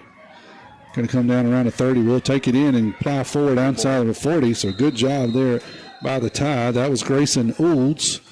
Great job. He'll take it in and scooch up to around the 40. Good field position. Plenty of time here, Dalton. 2:38 to go. Yeah, we just need to have one of those drives where probably not quite as slow as we normally like to go. We'll have to pay attention to the clock, but just get some good chunk plays in there and continue doing what we've been doing recently on offense side of the ball and then end it with a score here going into half. 41 is where they'll take over. 59 yards to go. 2:38 to go to do it. Robinson's going to go under center. Got McKinley and Dennis in the backfield. Going to be a toss sweep that Dennis just couldn't quite get the handle on, and it caused him to run into the line, kind of got stood up a bit. Yeah, it's tough there. He was bobbling the ball, so he wasn't actually able to really look to find the hole because he was staring at the ball, trying not to fumble it. But thankfully that he got a hold of it, and we can go again here. Clock will roll now around 2:15. It'll be somewhere around 2 minutes by this snap. I think the Tide has 2 timeouts left by my calculations. 2nd and 10. 2 wide receivers to the right, 1 wing. Going to be a toss around the left side. Dennis bounces it back up the middle, and he'll get about 5 yards. Seeing him being very intentional about staying in between the tackles, Dalton. Yeah, like we talked about earlier, he's not had too much success on the outside with the speed they've got, so we've got a better chance of breaking it up through the middle, which we've done a few times tonight. 4-yard pickup there by Dennis. 3rd down and about 6. 1:30 to go here in the first half. And off to Dennis off the right side. He's going to be very close to a first down as he's down around the 45. He'll have it. That'll stop the clock momentarily at 1:23. That'll be enough for an FNB Picayune at first down. Checking savings, loans, mortgages.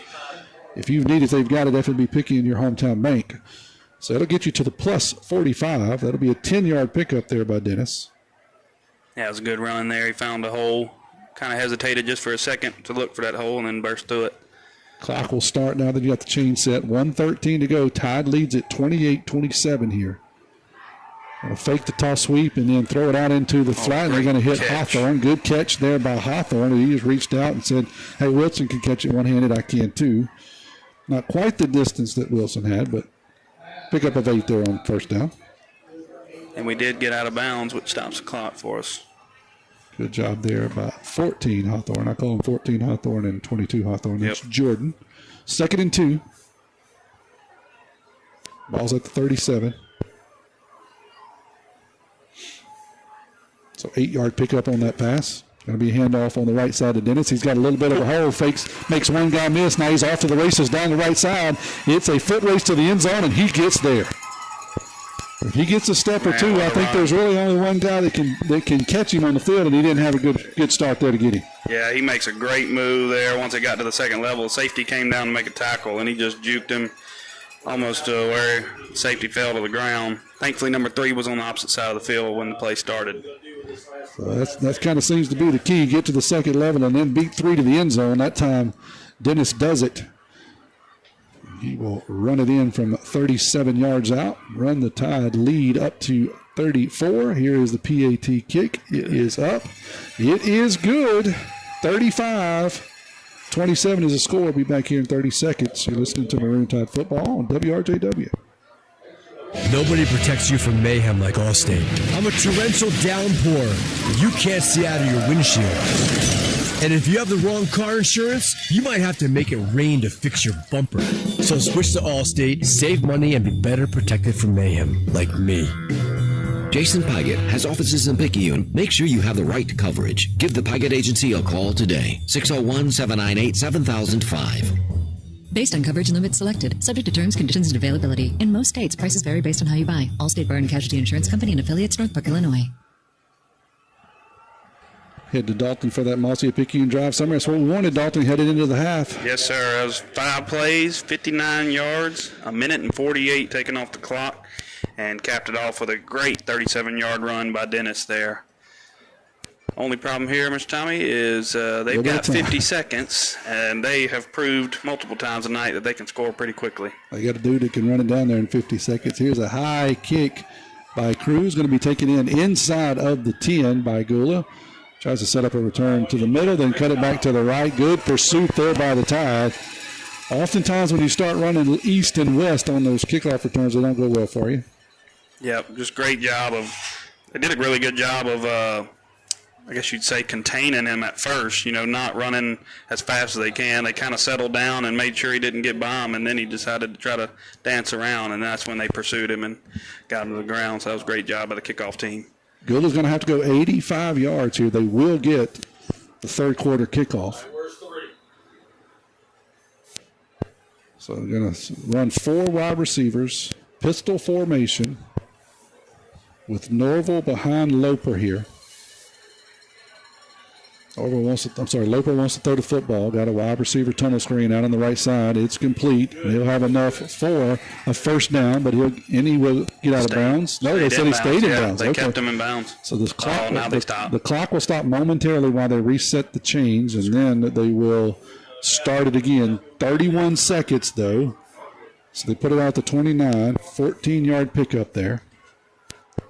Same formation. Loper wants to throw the football again. Looking downfield. Got a man running free, and it is dropped in the bucket for another long touchdown play. A little bit of confusion, I think, from the Tide defense because he was running wild and free.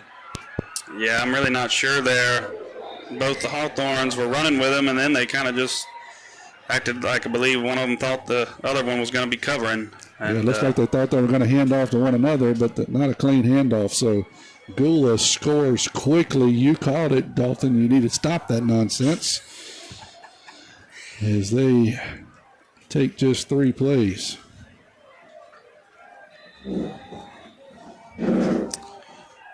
Wow, that's really all you can say about that. Tip of the hat to Gula is the big defensive end middle linebacker dropped that one in the bucket. PAT is up. It is good. We'll be back here in 30 seconds. We've got 18 seconds left to go before halftime. 8 seconds left in the half. Picayune 35.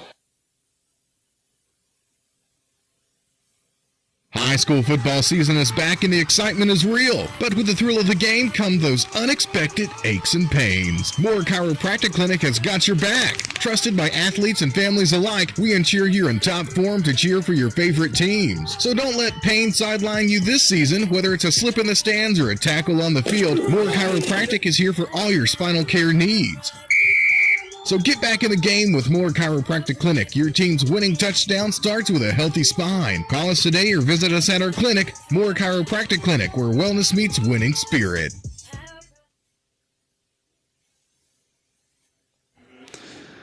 All right, Dalton, this is going to be one of those quick Mossy Picayune drive summaries. Yeah, Tommy, it was 2 plays, 85 yards, 24 seconds off the clock, and it was a 71-yard pass from Loper to Nunnery. This is a shootout. I don't think the Tide expected to be in this. There's going to be another onside kick attempt. Good job there by the Tide. On the hands team, that is number 54, A.K. Burnett, one of the offensive linemen up there on the hands team. You don't see that often. He did a great job of covering it up. I kind of appreciate them doing that there. I mean, it does. We got 18 seconds All left. right, see what the Tide does. I think we got at least 1 timeout, maybe 2. I don't remember if we used a timeout on that last time. I don't think we did on the last drive, so I would leave 2 timeouts, maybe a couple pass plays here. We're not known for our passing, but we are able to do it when needed sometimes. So let's see what. Short field, they'll start at the 48. We'll see what the Tide's got up their sleeve here. We lead 35-34. Gula will get the third quarter kickoff. Don't go anywhere. We have the Meta Building Supply halftime show coming up here in about 35 seconds. Sorry, 18 seconds. Robertson does want to throw the football. Got 2 men in the pattern, 3 men in the pattern. Throws it out here, and it is going to be dropped. That was kind of a 50-50 ball. It looks like the receiver stopped running and just maybe a little bit of miscommunication between Hawthorne and Robertson. Yeah, Colt's front foot actually slipped when he went to throw that ball. It slipped forward. To be honest, I think he was doing what I would hope he was doing. Like number 2, try to run up under one, but like you say, Dalton, his foot slipped on the throw, and I think he was not going to that receiver. 11 seconds to go here. Ball on the Picayune 48. Colt going to hand it to Dennis off the left side. They'll stack him up, and he'll get a couple of yards. You get it across the 50. We will call a timeout with 6 seconds to go. So 2-yard pickup there. Gets it out to the 50. Thank our second quarter sponsor tonight, Joe Lynn Houston. Proud supporter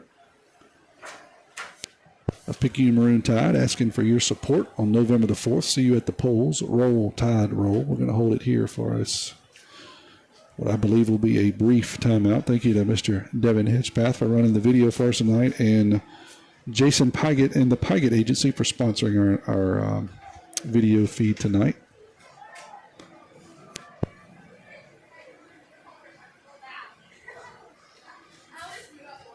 Six seconds to go. Once we get back into play here, Tide will have 1, possibly 2 on an incomplete pass. About 48 yards before they get to that red end zone. Tide leads at 35-34. It's been a shootout. Back and forth. Right now the difference in the game is a missed PAT by Pascagoula. Yeah, we'll get the third quarter kickoff. Go ahead. Thought is here we'll probably just take it into half after running it on the last play, but maybe. It's going to be a halfback pass. We're going to pass it to Hawthorne. Hawthorne's going to throw it down to Hornberry. And that is going to be an incomplete pass. Hawthorne is not your average running back. He can throw the football, and he threw that one about 35 yards. Not a terrible pass. Led Hawthorne just a little bit. Problem was, Hornberry, I should say. Hornberry was led just a little bit by Hawthorne. Not a bad pass. The problem was Hornberry was double covered.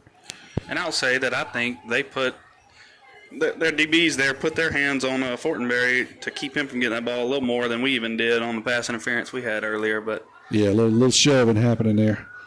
Hornberry gives up a few pounds. It looks like they had 3 and 0. Both of those pretty big guys for Pascagoula. So you know they're going to look for 2 here. We're going to take another timeout. We'll take this one with them. We'll be back here in 30 seconds. Hey y'all, this is Josiah Hickman with First Place Express Car Wash in Picayune. We have 2 locations, Highway 11 North and Highway 43 South, open Monday through Saturday from 7:30 a.m. until 7 p.m. Our Highway 43 location is also open on Sundays from 9 a.m. until 5 p.m. Both locations have an awesome early bird special Monday through Thursday, 7:30 until 10 in the morning. When it comes to your vehicle shine, we will have you saying, if it doesn't shine, it ain't mine.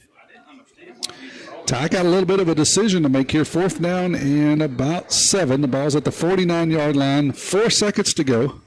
So do you try to run around in a circle, Dalton, here and run out 4 seconds? Do you try to punt it? Do you try to throw the ball? What do you do here? You certainly don't want to give them any momentum. They've kind of stolen the momentum, if you will, here late in the second quarter. Tide trying to run away with it. I'd just make sure to take all the time out with whatever you do. Let's see what happens. We're going to toss it to Hawthorne around the right side. He's going to have the 1st down and more. This is going to do it. So he's going down the sideline, and they'll run him out of bounds inside of the 20. Good run there by Hawthorne, but all they want to do is get him out of bounds with just 4 seconds to go. So let me make sure there's no penalty flags. I'm looking. They're pink, so they're hard to see. Looks like there was a penalty flag, but they declined it. So that will end the half. 35-34 is the score. Tide leads it. Gula will get the second half kickoff. We'll step away and start our halftime show. Metal Building Supply halftime show, and our guest tonight is Coach Tyler Smith. We'll be back to break this one down for you after that interview from Coach Tyler. Sorry, Tyler Penton, I should say, not Tyler Smith. He was last week. When it comes to metal, Metal Building Supply won't be undersold. With over 30 years experience, their team of professionals can assist you in all your metal supply needs, from residential to commercial, roofing, siding, and buildings. Metal remains one of the most durable choices in residential roofing. Whether you like the standing seam look of no-show fasteners or a more traditional look where the fasteners show, Metal Building Supply has got you covered. Located at 3521 Highway 43 North in Picayune, give them a call at 769-242-2630. Metal Building Supply, handling all of your metal supply needs. Hard-working man. Welcome to the Metal Building Supply halftime report here on Maroon Tide Football. And we got a treat for you tonight. We're going to sit down and have a conversation with Tyler Penton, a member of the Picayune Maroon Tide coaching staff, an alumnus here, and a guy who's seen a lot of Maroon Tide football. Tyler, appreciate you taking some time to speak with us here tonight. Thank you for allowing me the opportunity, Mr. Carey. Man, let's go back to your playing days here. Kind of a unique guy who's capable of playing a couple of different positions. In fact, you played a couple of different positions here. Walk us back through some of those playing days and what you recall and some of your fondest memories. Yes, sir. So all my life grew up playing football, played quarterback, loved it, fell in love with the game, fell in love with the position.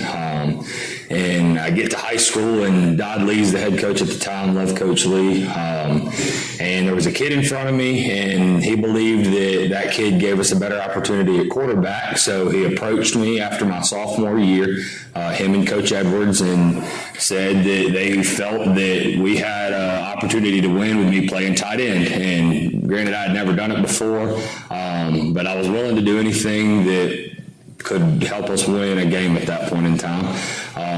So fast forward to the spring, we're doing all the offensive line drills, and as a quarterback, that's not the stuff you're used to doing. We're putting hand down in the dirt, there's stickers everywhere, and that's not used to doing that. But it came along, and actually I enjoyed playing tight end my junior year. Obviously, we get to South State and come up a little short against Laurel. And then senior year, we get to go back to quarterback. Played a great senior year with a lot of good teammates, a lot of great memories there. End up falling short again to Laurel. So high school career kind of came to a halt quickly. Really bad taste in my mouth for Laurel High School coming out of high school. But we finished up there, and I decided to close that chapter. Had a couple of community colleges that were interested in me, offering me preferred walk-on spots. But from there, I was like, okay, football's done. I was accepted and admitted to Ole Miss. I was ready to go to Ole Miss. So we're done with football. We're going to move on and leave that behind us. So at that point, you kind of said when you were done with football, kind of closing that chapter. When you get to Ole Miss and you start, getting your education there, when did the moment occur that you said, hey, you know what? I might want to go back and coach football someday? So I leave high school. I'm going to Ole Miss, and I'm going initially to be a biomedical engineer. I'd always wanted to do that. Wanted to be in the medical field. And first semester of my freshman year at Ole Miss, I took chemistry and failed it. It was just flunked it. I was like, all right, medicine's not for me. I don't think I can do this. Had a couple of conversations with my mom and my parents, and that's when I decided, maybe we can go teach. Maybe we can be a teacher. At that point, I still really wasn't necessarily thinking about coaching, more so just moving back to Picayune when I get done, and being a teacher.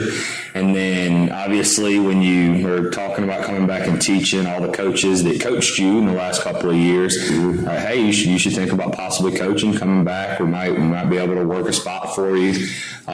So it was around my junior year of college. I was after COVID, that I really set in like, okay, we're going to teach, we're going to go back and coach. So yeah, I guess junior year of college, it was like, all right, this is what we're going to do. Now we got to start getting the mindset back to football, coaching football. How can I be the best at that now? And on that note, we're going to talk about that in particular. But, when you came back here to Picayune, not only football, but you're part of history here, man, with all the things that happened with esports. I mean, that's some exciting times. You look back on that. You and I had an interview about a year ago with Jackson Hunter and talking about, what he did for the school as far as really ramping that up. You were a big part of that. But then, let's put football on the shelf for a minute. Let's talk about that. That was an exciting time. Yeah, absolutely. So never would have thought, video games, since I was a kid, before football was the main important thing, video games has also always been super important.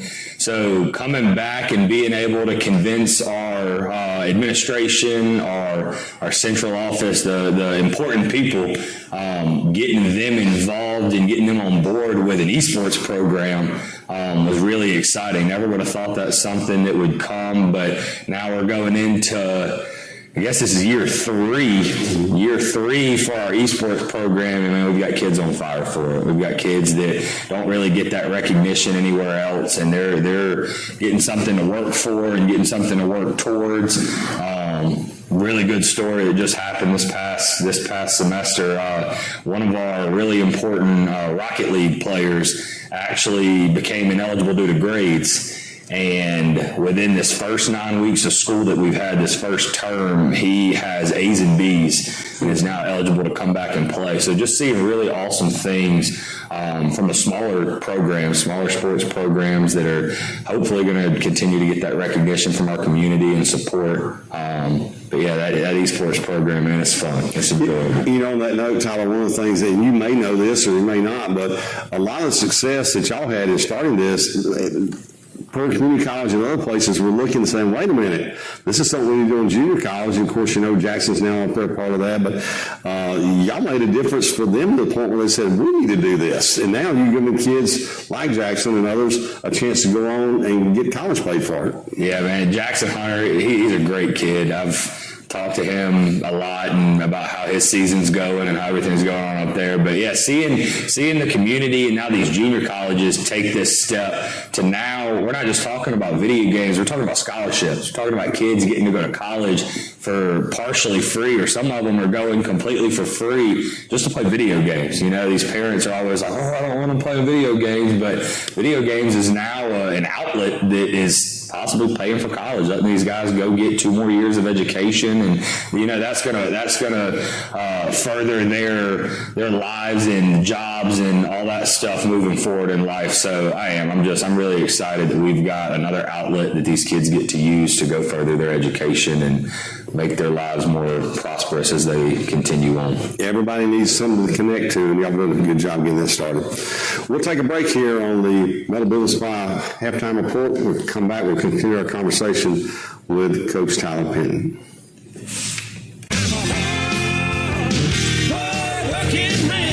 When it comes to metal building supply won't be undersold. With over 30 years experience, their team of professionals can assist you in all your metal supply needs. From residential to commercial, roofing, siding, and buildings, metal remains one of the most durable choices in residential roofing. Whether you like the standing seam look of no-show fasteners or a more traditional look where the fasteners show, Metal Building Supply has got you covered. Located at 3521 Highway 43 North in Picayune, give them a call at 769-242-2630. Metal Building Supply, handling all of your metal supply needs. Hard-working man. And welcome back to the Metal Building Supply halftime report. Going to continue our conversation with Tyler Penn here.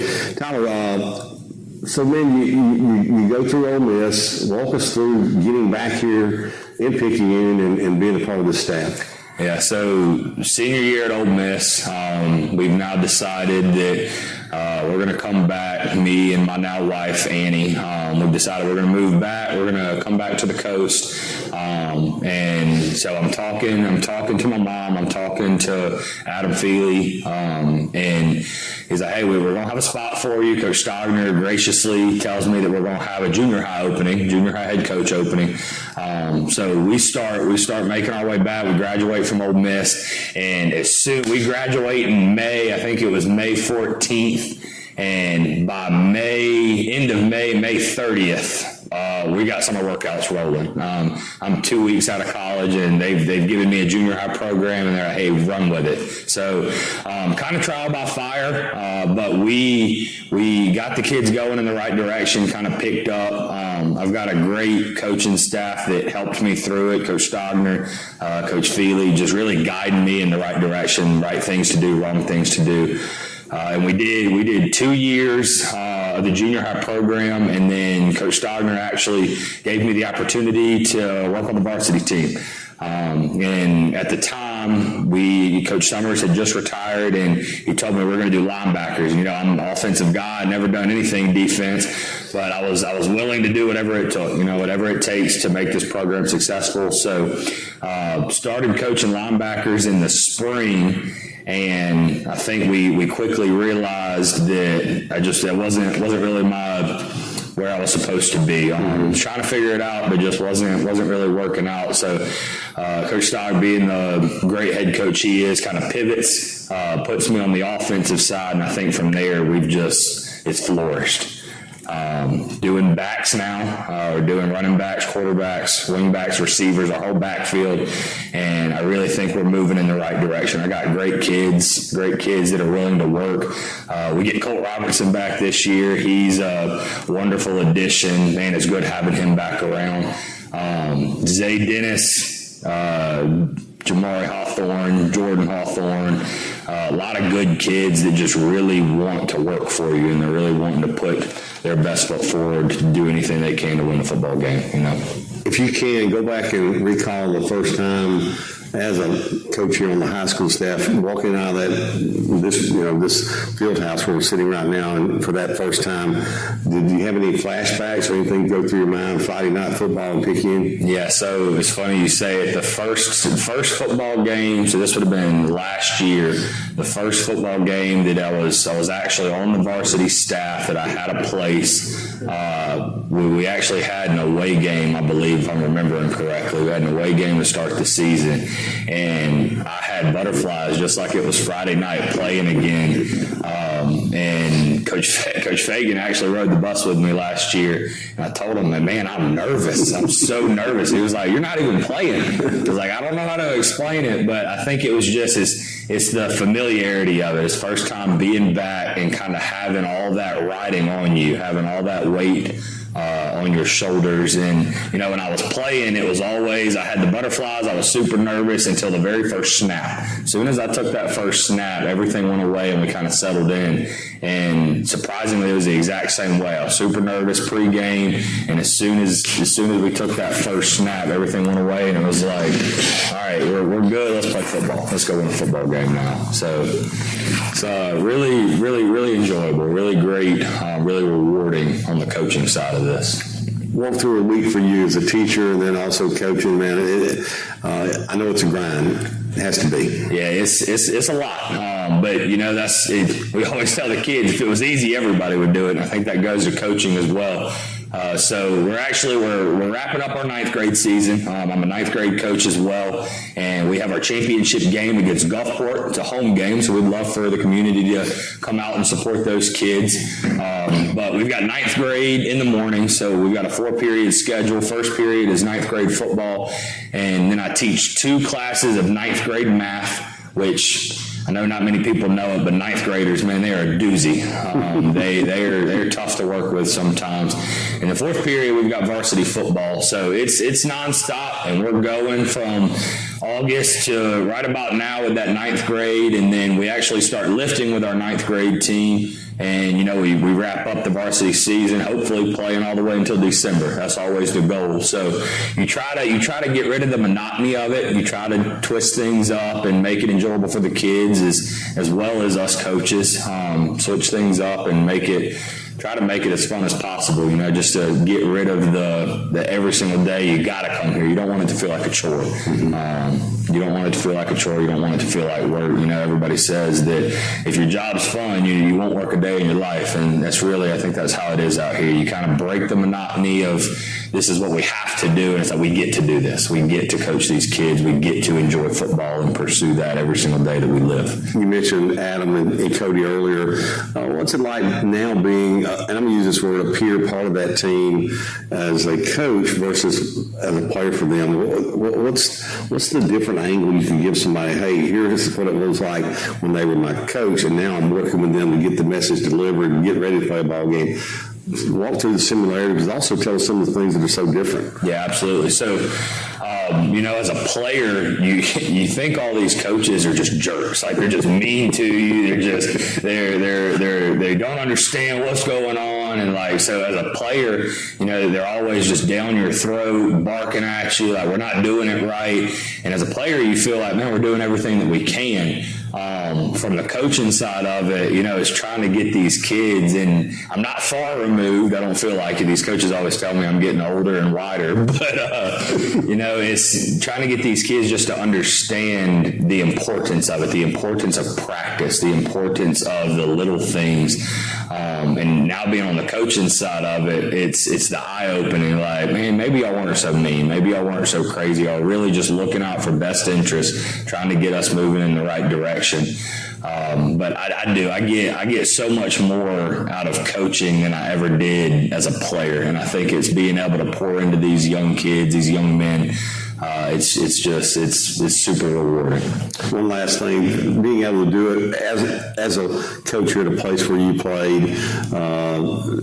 Anything that comes to your mind makes it, what's the one or two things that make this special for you now coming back here when you think about, you know, leaving here, graduating, going to Ole Miss, but now being back here? What's like, man, this is the thing that I love the most about it? Yeah, absolutely. I think the best thing about Picayune, truthfully, from sports to the schooling to our education, I really believe that Picayune Memorial High School is the best high school on the coast. You know, they've got all these rankings and ratings, and shout out to Coach Mitchell. Picayune Memorial High School for the first time ever is an A-rated school.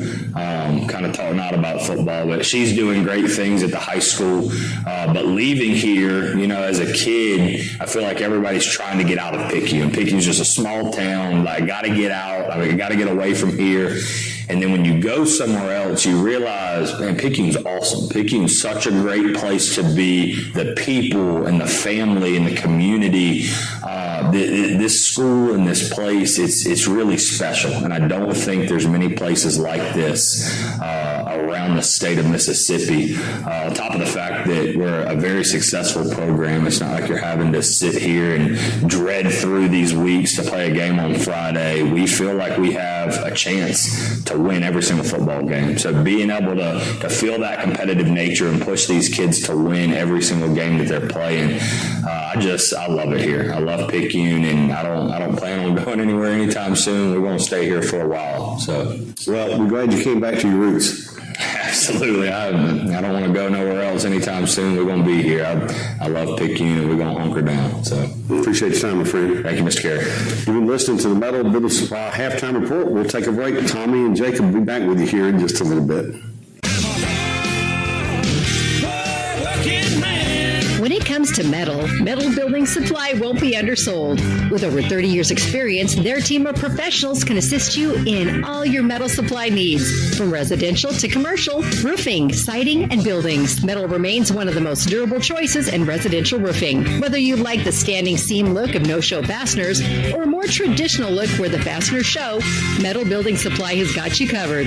Located at 3521 Highway 43 North in Picayune, give them a call at 769-242-2630. Metal Building Supply, handling all of your metal supply needs. Hard-working man.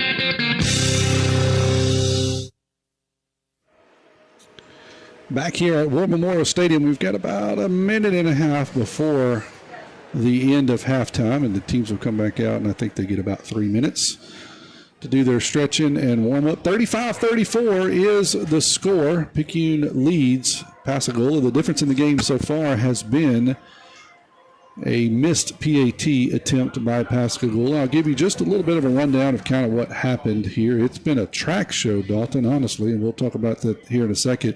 Picayune goes 3 and out. They get the ball first to start the game. They go 3 and out. And Gula from there, they go 9 plays and score. So it's 7-0 Gula. Picayune gets the ball back. They go 12 plays and score. 7-7 is the score. Gula takes 3 plays the next time to score, and they go 14-7. Picayune gets it back 7 plays later, in about 1 minute and 55 seconds, they score. Gula then has a 2-play scoring drive, missed the PAT. It's 20-14 at this point, just starting the second quarter. And then Picayune gets it, goes 5 plays and answers that. They now lead 21-20. Picayune finally gets a stop, which comes in the form of an INT. And so they turn the ball over. Gula does on their Picayune's 44-yard line after 5 plays. Picayune will punch it in 6 plays later, go up 28-20. Gula answers in just 2 plays, 82 yards, just a minute over off the clock. 28-27 is the score. Picayune would then drive the ball down 5 plays, 59 yards, and just about 2 minutes off the clock. And so now it's 35-27. Gula gets the ball back 2 plays later. They score from 85 yards, 35-34. Picayune gets it with 18 seconds left.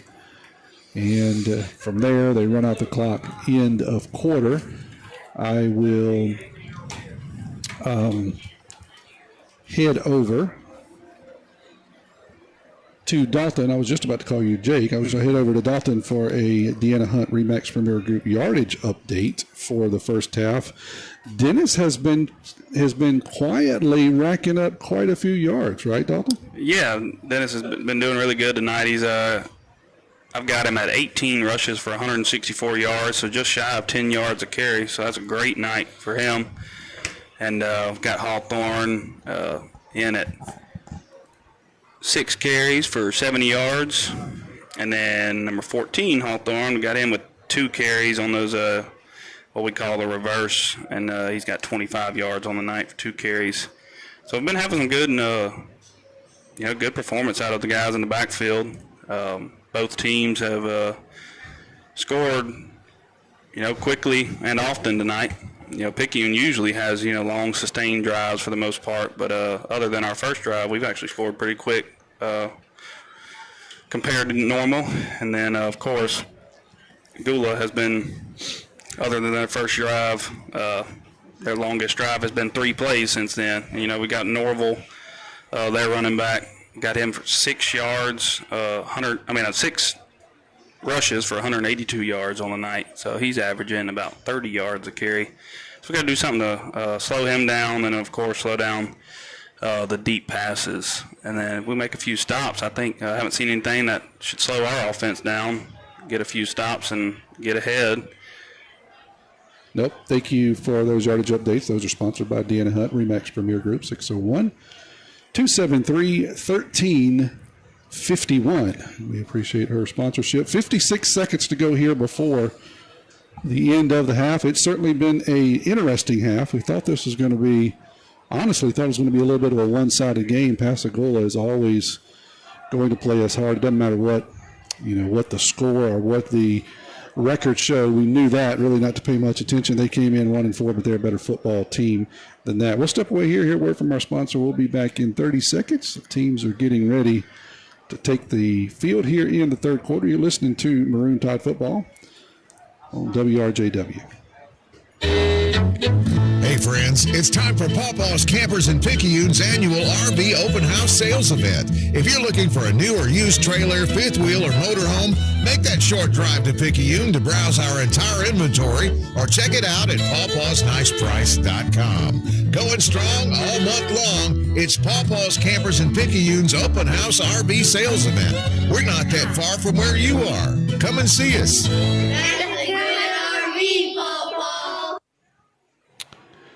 All right, so the time has expired, and neither team is taken the field just yet. We'll head into the third quarter. As I said, 35-34 is the score. Gula will receive the third quarter kickoff.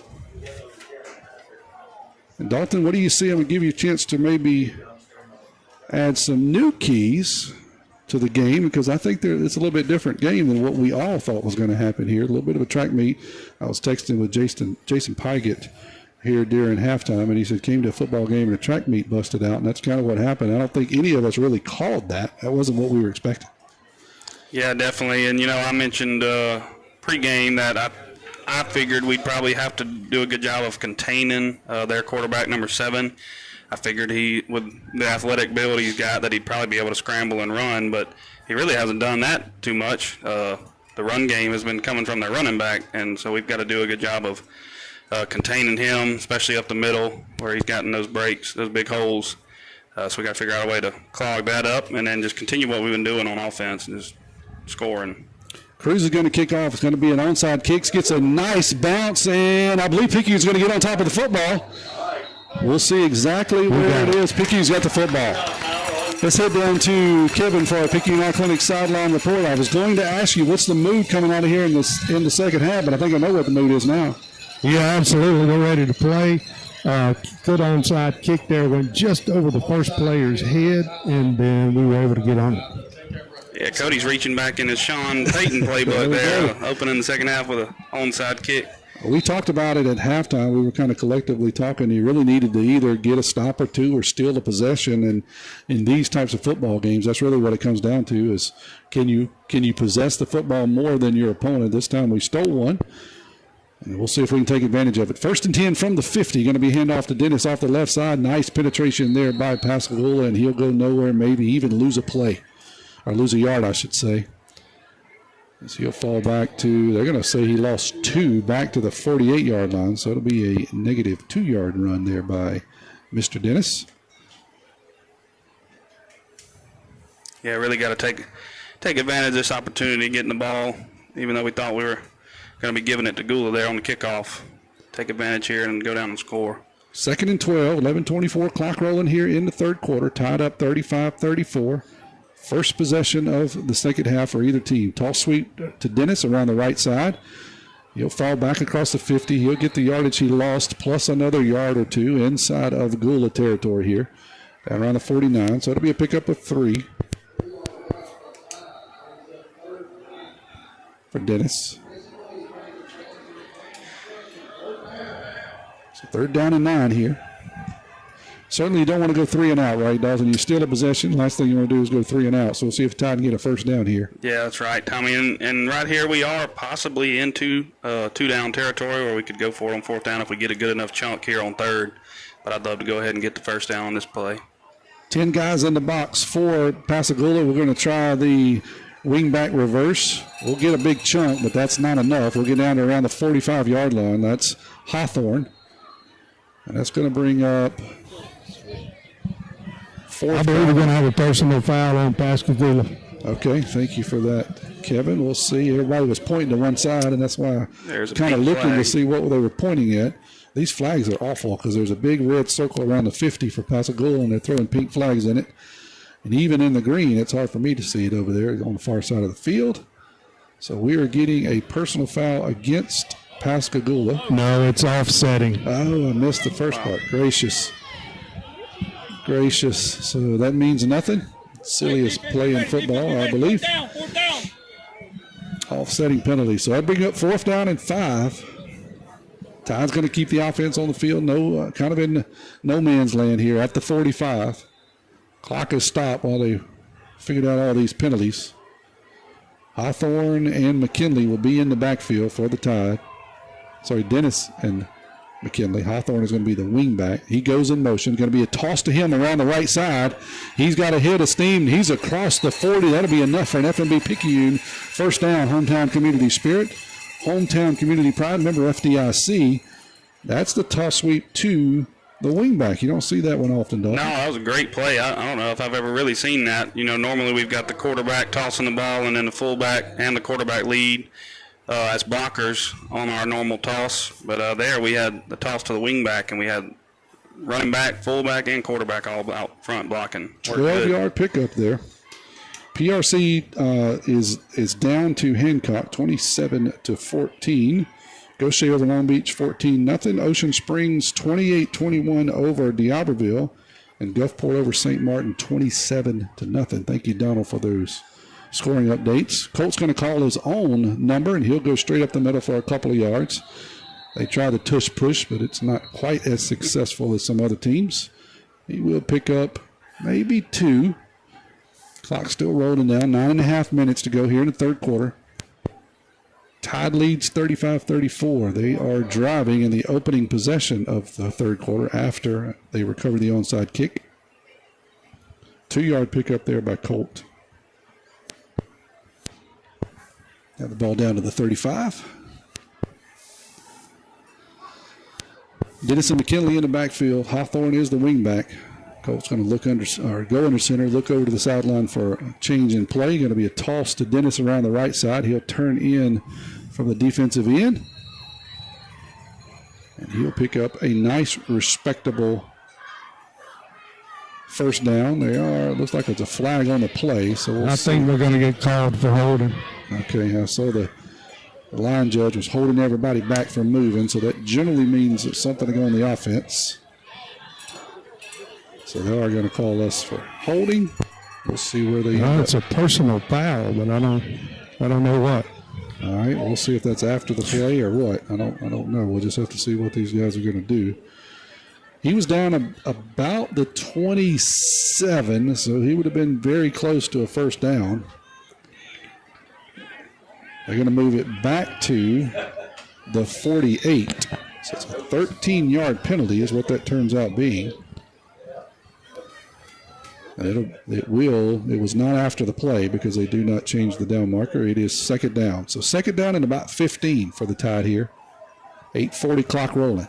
Here's the double wingback reverse to Hawthorne. He's got a blocker out front, got a couple of guys to beat, and he's going to get drugged down inside of the 25.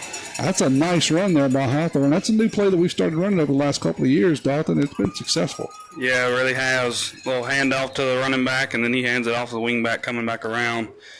And every chance Hawthorne, let's say 14 Hawthorne has got on the night, he's done a really good job when the ball's got in his hands on those end arounds. So it looks like we have an injured player down on the field. Pascagoula player there. All right, let's step away while they tend to him. We'll be back here in 30 seconds. Nobody protects you from mayhem like Allstate. I'm a speed bump. And if you have cut rate car insurance, the cost to reattach your muffler could hurt. So switch to Allstate, save money, and be better protected from mayhem like me. Jason Pygott has offices in Picayune. Make sure you have the right coverage. Give the Pygott Agency a call today. 601-798-7005. Based on coverage and limits selected, subject to terms, conditions, and availability. In most states, prices vary based on how you buy. Allstate Bar and Casualty Insurance Company and affiliates, Northbrook, Illinois. You're listening to WRJW, 1320 AM and W295DG, 106.9 FM, Picayune, Mississippi, the pick of Picayune and Pearl River County. Picayune's going to have it a 1st and 10 from the 23-yard line. That is enough. That's a 25-yard pickup there by Hawthorne. That's enough for an F&B Picayune first down, where the customer's always first. Go by and see Miss Chantel Thady at the West Canal branch for all your banking needs. Thank our third quarter sponsor, Joe Lynn Houston, proud supporter of the Picayune Marine Tide. Asking for your vote on November 4th. See you at the polls. Roll Tide roll. So during that,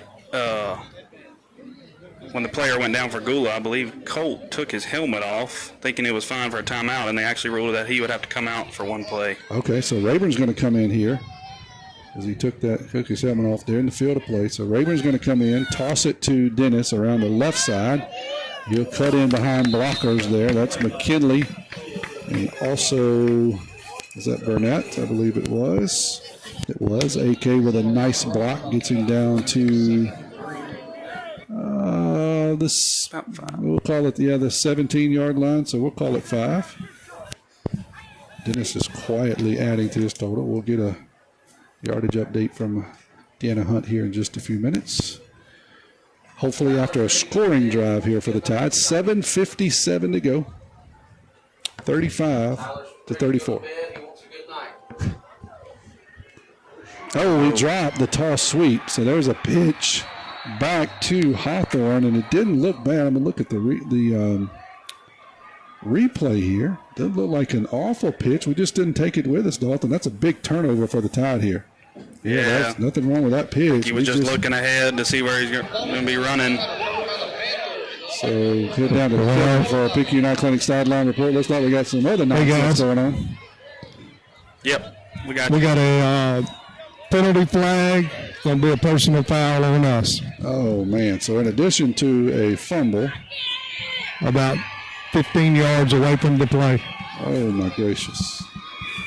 So in addition to a fumble, we'll give them 15 yards, and it's not the way we wanted to start. A nice drive going there for the Tide. Yep, and, we've done that a few times tonight. Continue shooting ourselves in the foot with personal fouls. We've got to clean that up. That's really hurting. So Gula will take over here from the 36-yard line. Loper's going to hand off to running back around the left side. He's breaking tackles. He's off to the races inside the 50, inside the 40, inside the 30. We still running inside the 25, inside the 10, finally out of bounds, somewhere inside of the 20-yard line. I don't see any flags. Well, that was Amari Jackson, and he was just dancing and jiving down the left sideline and making everybody in a white jersey miss. Wow. 55-yard rush by Amari Jackson. So they'll get the ball down to, where did they put that down, at the 10? They put it down at the 8. Yep. 55 yards by Jackson. I want to give him the ball again, but there's going to be whistles. Let's see what that is. Offside on Gula. Offsides, thank you, Kevin. Try to back them up 5. They had a first and goal from the 8. It should be around the 13 or so now. Dalton, it just, as Poppy used to say, it just got worse and worse there for a minute. Yeah, that was a huge change of momentum there. Looked like we were driving well and going to go down and score. And to have the costly fumble tacked on with the 15-yard penalty. And then a great run by Gula there. I will say I did see on the outside, he would have still had the first down. There's a pretty bad hold out there by their Gula's receiver. That did not get called.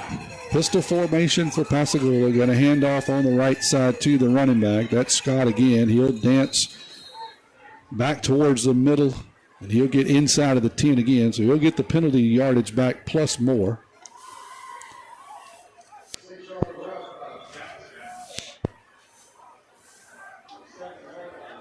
And they laid this one down. I think it's at the 7s. I think he got about 6 yards there. 6 yards.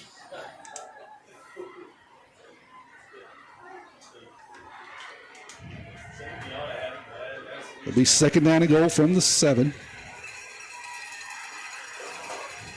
Still got Scott and Loper in the backfield. Going to hand it to Scott again. He's going to break it outside, and he's going to be a foot race to the end zone, and he beats everybody. Good penetration there by the Maroon Tide defense. They stop up the hole, but good vision there by Scott as he bounces it outside. Yeah, both beats everybody to the end zone there. Like you said, good penetration, but we didn't have the outside contained as much as we needed when he bounced it out. So the Tide goes 8 plays, fumble on a toss. Then we have a personal foul, spots them 15 yards. They reel off a couple of big plays, and before you know it, that's a 14-point swing. Hey guys, got a holding call? Yeah, I never saw. I see it now, but there is a holding on Pascagoula. Okay, well, we'll hold up. They finally saw one after 3 plays. We'll hold up, and we'll not credit them with a touchdown. Thank you, Kevin, for that Picayune Clinic sideline report. They're going to back them up to the 15 then. All right, don't count our chickens just yet. Give the Tide's defense a chance to stand up big here. Second and goal, 6:36 to go. Ball's now at the 15. One back to the right of Loper. I believe that's still Scott.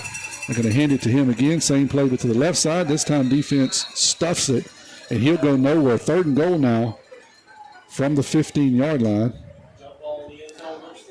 as Amari goes nowhere. So we'll see what third down and goal play Pascagoula has here. I'd try to throw it to 3 if I were doing something. Yeah, we got to watch out for a jump ball to the end zone here. Pistol formation for local.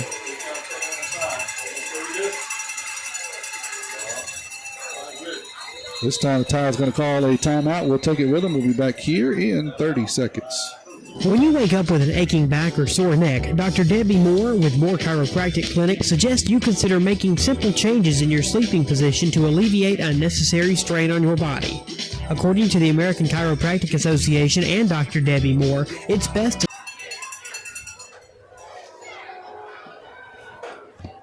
So let's see. Let's back them up here and see what's going on. Restart the video feed. Give me 1 second, Dalton, if you want to just start here. Be back in 1 sec. Yeah, all things considered, we'll take that. We got the ball back with only 2 to 3 yards there.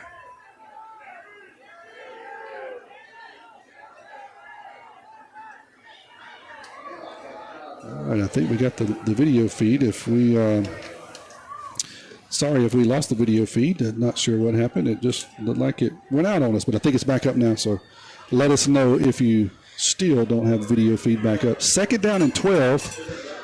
As Dalton said, there was a handoff off the left side. Dennis lost 2. It's going to be a toss sweep to Dennis around the left side now. He'll try to find a hole. He'll get across the 20, and he'll get maybe 2. That was number 2.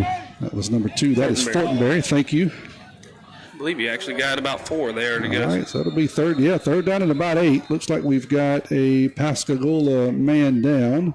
While they tend to him, we'll step away for 30 seconds. I think the video feed is back up. I got a lot of text, but it looks like it's back up. If it is not, please let me know. 590-5950. Be back in 30 seconds. Get ready for this Halloween season's most delicious treat, available exclusively at Sonic Drive-In.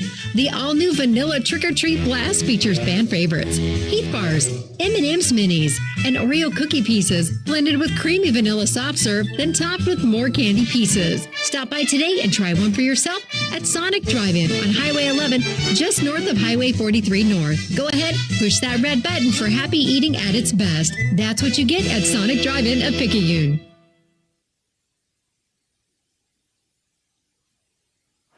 All right, still tending to the Pascagoula player, so we'll step away here and give them a chance to tend to him. We'll be back here in 15 seconds. It's fall, y'all. We're not that far from where you are. Make that short drive to Pawpaw's Campers in Picayune. You'll be glad you did. Go to pawpawsniceprice.com, or better yet, come and see us.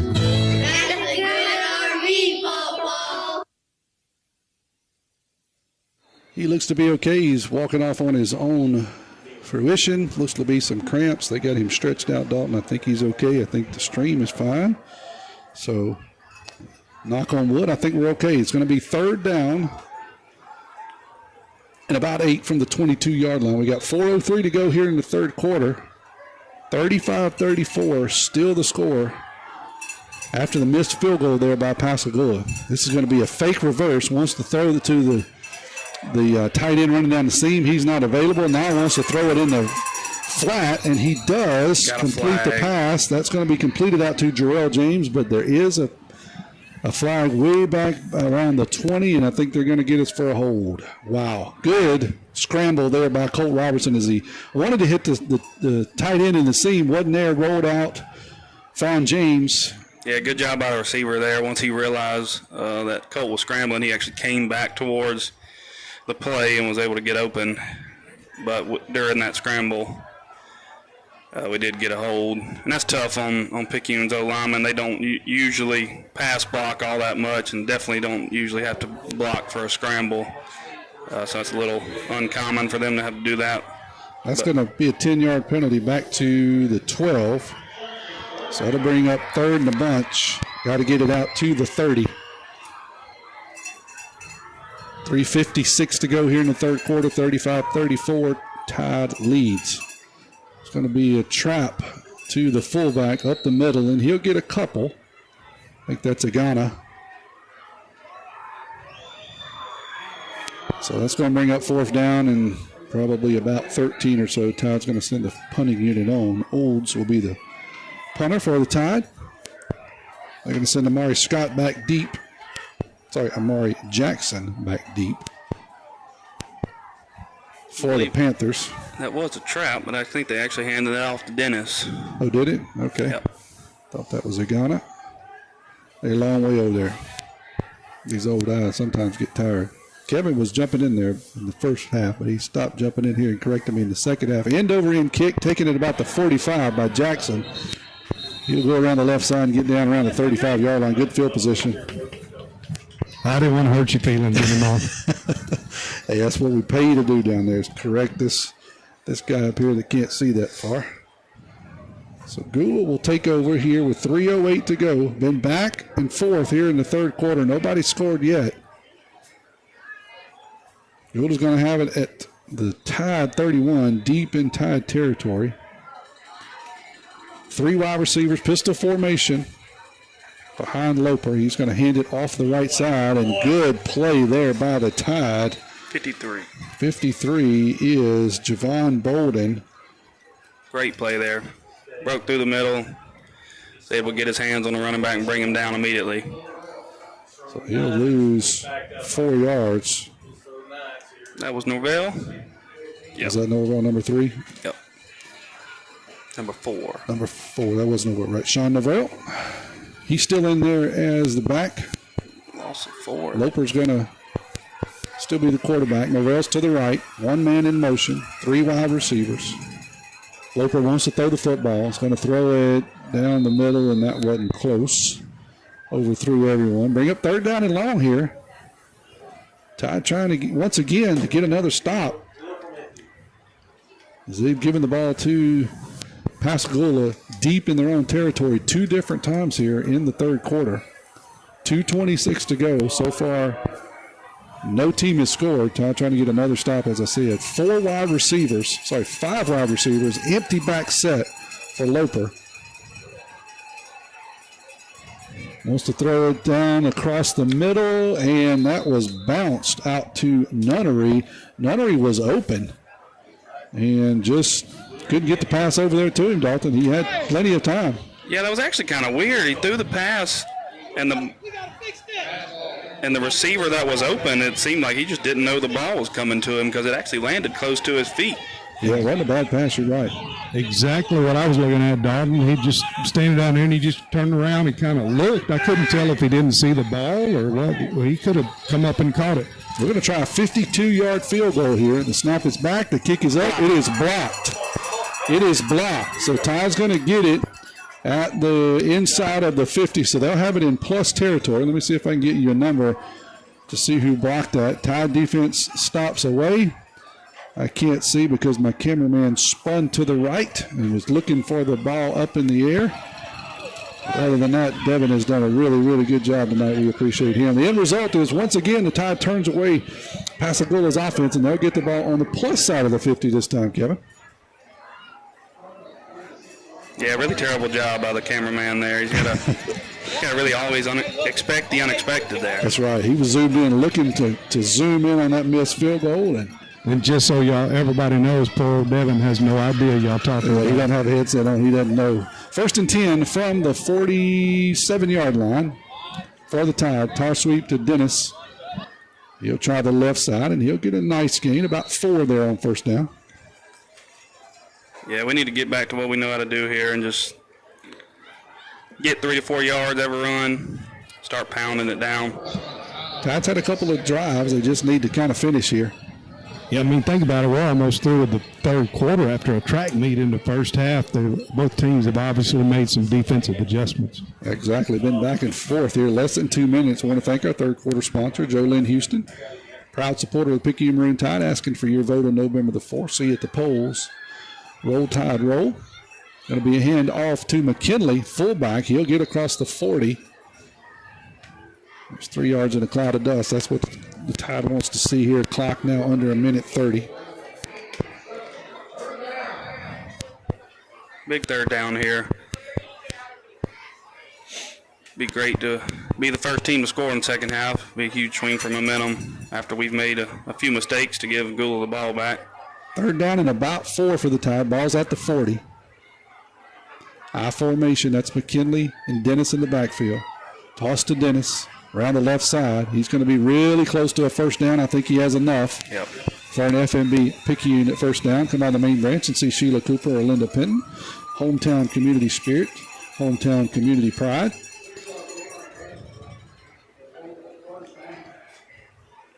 Dennis was a little slow getting up there. Kind of got landed on pretty awkwardly at the end of that Let's get a Deanna Hunt Remax Premier Group yardage update, 601-273-1351. Dennis has carried the ball quite a bit tonight, Dalton. Yeah, but I've got him for 24 rushes on 178 yards. 24 carries has been one of his highs of the season. So here's the lead, the fullback lead off the right side, and he'll pick up a couple. That's McKinley. I don't know that it does anything. So Tommy, we call that the old quickie. Quickie. Fullback quickie off the right side. He'll pick up about 2. Here we go to the down to the 33. It looks like that's going to do it. 8 seconds to go. They're not going to run another play before the fourth quarter. It's going to be a good one. I've got a feeling. 35-34, tied, holding on to a 1-point lead. High school football season is back and the excitement is real. But with the thrill of the game come those unexpected aches and pains. Moore Chiropractic Clinic has got your back. Trusted by athletes and families alike, we ensure you're in top form to cheer for your favorite teams. So don't let pain sideline you this season, whether it's a slip in the stands or a tackle on the field. Moore Chiropractic is here for all your spinal care needs. So get back in the game with Moore Chiropractic Clinic. Your team's winning touchdown starts with a healthy spine. Call us today or visit us at our clinic, Moore Chiropractic Clinic, where wellness meets winning spirit. Heading into the fourth, Tide leads at 35-34, second down and about 9 for the Tide. Tommy Upton along with Dalton Hedgepath. Devin Hedgepath is running the camera for us tonight, and Mr. Kevin Hedgepath is prowling the sidelines tonight, getting us insider information. Todd has possessed the ball. This is the third time here in the third quarter, or in the second half now as the fourth quarter starts. No team scored in the third quarter. 2 missed field goals by Pascagoula, a fumble by the Tide. Tide trying to finish here on their third possession. I formation, there's a Ghana and Dennis in the backfield. It's going to be a toss off the right side. Dennis has got a nice head of steam, and he'll get down near the 25-yard line. So it'll be a nice pickup there on first down. Let's see, they're going to put it down, what is that, the 27? Yep. A 5-yard pickup there by Dennis.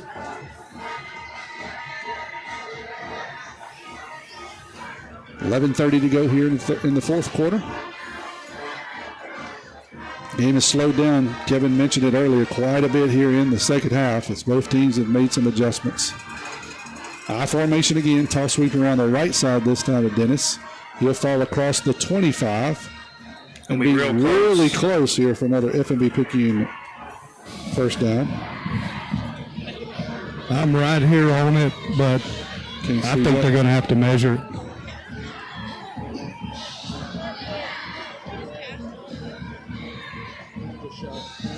First down. Yeah. First down. Okay, I'll take that. Yep, no measurement, so that'll be enough for an FMB Picayune at first down.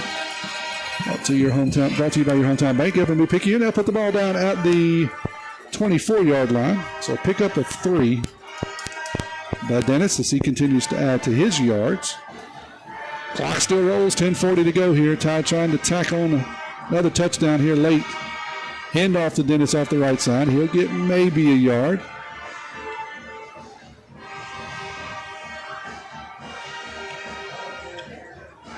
See what's happening with maybe giving much. Get some more scoring updates here. 34-21, Hancock over Pearl River Central. 14-0, Gaucher still over Long Beach. 35-21, Ocean Springs over D'Iberville. That's interesting. And Gulfport 33-0 over St. Martin. Second down and 10. They'll say no gain officially for Dennis. 2 wide receivers to the right, I formation. Hand off to Hornberry around the left side. He's going to try to bounce it. He's got a little bit of a line, and they're going to push him late, but there's going to be no flag that I see over there. So he'll get pushed out of bounds down around the 17-yard line. So Hornberry comes in and adds a 2. And they're going to say the clock is rolling. I don't understand how you do that when he got pushed out of bounds, but maybe they're getting hungry. So 9:29 to go and clock rolling. 3rd down and about 4. The ball's at the 17. Tide trying to be methodical here. Punch it in. Add to their 1-point lead. Difference in the game has been a missed PAT. Colt's going to call his own number. He'll get stood up right at the 15-yard line. He needed to break it. He's going to be close. I was about to say it, Dalton. He had to break it really close. Sit down to Kevin. I know he is on the spot for a Picayune Clinic sideline report. See if we get a sign down there. I think they're going to call him short, Kev. I believe they did. They're going to say 4th down. And maybe a half-yard short. Yeah, it's a little over a yard. A little over a yard. Okay. Now Picayune's going to call a timeout. Think about this. Call their best play. Big 4th down. We'll be back here in 30 seconds to see what happens. Do you need a delicious dessert? Well, you're in luck when you head on over to Paul's Pastry in Picayune for all your pastry and dessert needs, including the famous Butter Crunch cookies and seasonally decorated cupcakes. Try a Paul's specialty cake, perfect for any occasion from birthdays to weddings and any holiday. Let Paul's Pastry customize a cake for your next party or holiday. Paul's ships king cakes year-round. Stop by Paul's Pastry Shop today at the Top of the Hill Shopping Center, number 1 Sycamore Road off I-59, exit 6 in Picayune.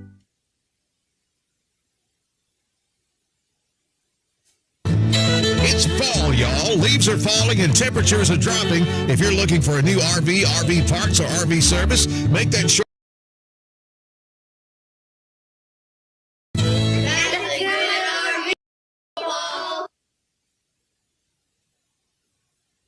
Big 4th down here for the Tide.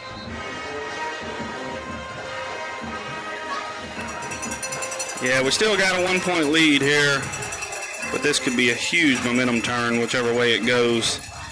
You'd like to think if we can convert here, we will continue this drive and go ahead and punch it in for a score. If we give the ball back here, got an explosive offense on the other side. Tide's going to hurry to the line here. Go under center, toss sweep to Dennis around the right side. He's going to get stood up, and I don't think he got it. I don't think he's got it. That was really, really close, and they're not even going to measure. They're going to not get it. Yeah, they're not even going to measure. They're going to turn the ball over. Tide tried to hurry to the line, do a quick toss sweep, and Pascagoula was having none of that as they stand him up in the backfield, and he'll lose a yard. That'll be a turnover on downs.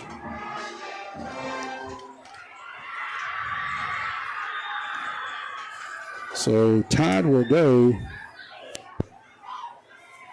10 plays, burn up over 6 minutes, and get turned away inside of the 20. Yeah, unfortunately, the offensive line just got no push there whatsoever and made the stop. So that's now can get very interesting here if Gula can put together a drive.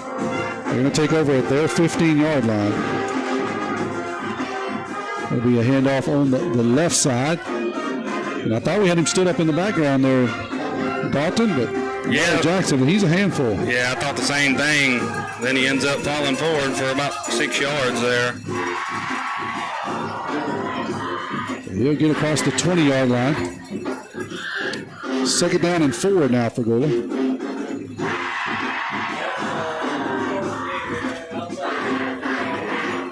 Clock still rolling. Under 8 minutes to go here in the 4th quarter. 35-34 is the score.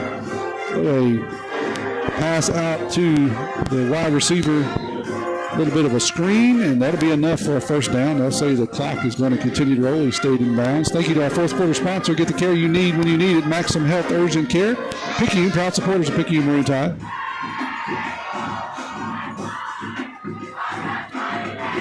So 1st and 10 from the 27. 6-yard pickup there for Agola.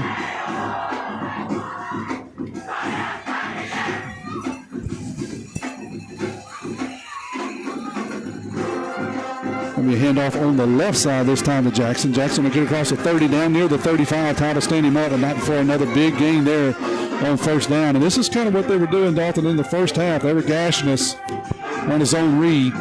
Yeah, the little bit of a strange thing is they're doing it with Jackson, and in the first half it was all Norval. Second down and about 2 from the 34-yard line. This time we get good penetration, and we're going to throw. I thought we were going to get the football. Good penetration there by the Tide. Who was that? That was Igana, and who is that? I'm trying to get Nolan got back. Is that Nolan and Igana?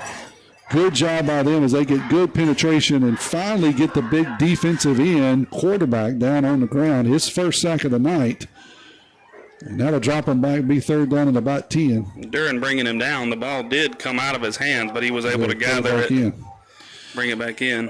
All right, it looks like we've got I think that is the quarterback that's down. Got a player down. We'll step away here for 30 seconds while they tend to him. Get ready for this Halloween season's most delicious treat, available exclusively at Sonic Drive-In. The all-new Vanilla Trick-or-Treat Blast features fan favorites, Heat Bars, M&M's Minis, and Oreo cookie pieces blended with creamy vanilla soft serve, then topped with more candy pieces. Stop by today and try one for yourself at Sonic Drive-In on Highway 11, just north of Highway 43 North. Go ahead, push that red button for happy eating at its best. That's what you get at Sonic Drive-In of Picayune. Hi, this is Dr. Chi Yan, General Surgeon at Highland Community Hospital. Over the last 10 years, the surgical services offered have grown exponentially. We have been able to add multiple services to our surgery department, which includes urology, general surgery, and advanced laparoscopic surgery, as well as ophthalmology services. Highland Community Hospital is here when you need us most. For more information, please contact 601-358-9400.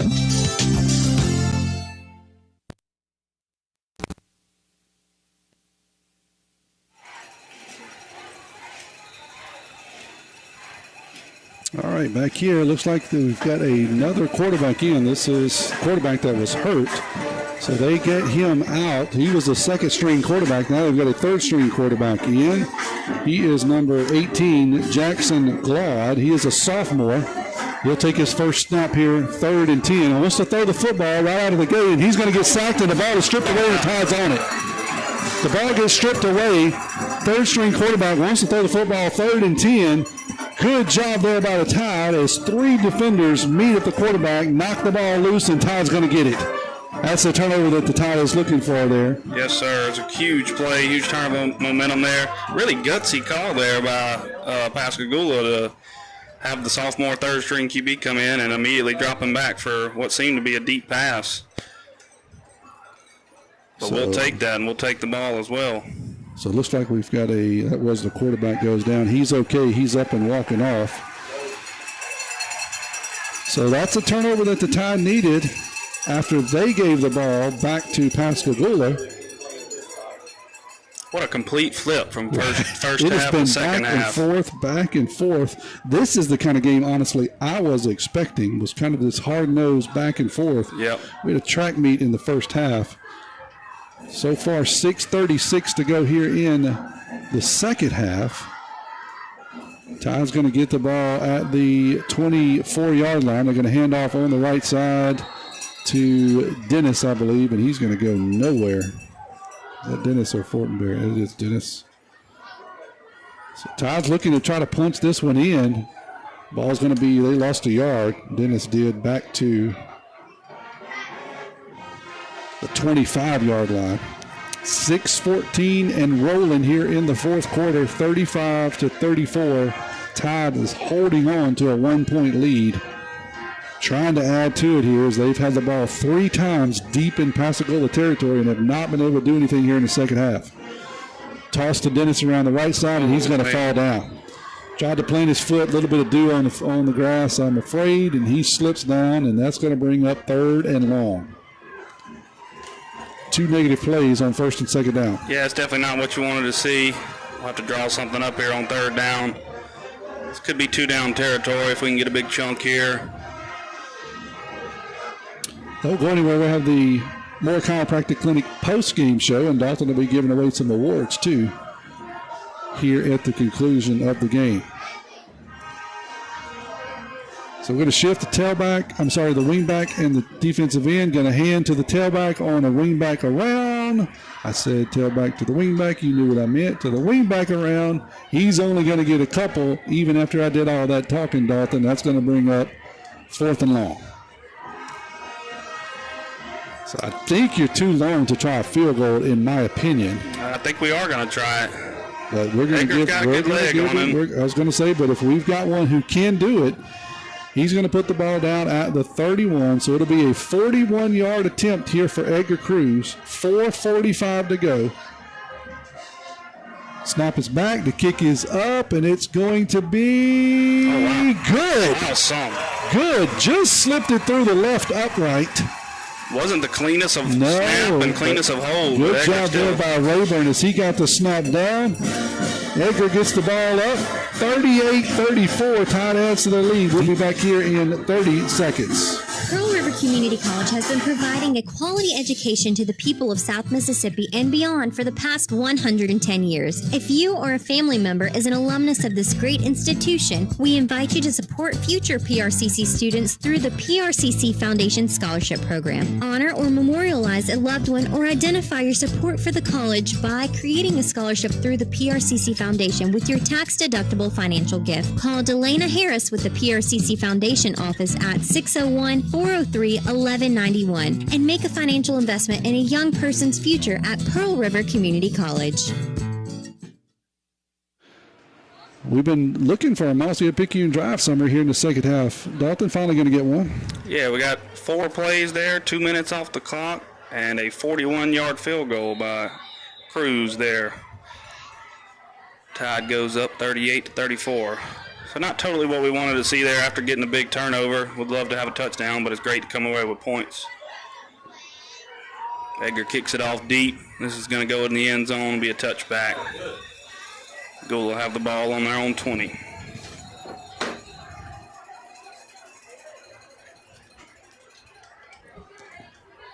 So forgive me here just a second, and my phone is blowing up saying we're not getting a good signal on the radio.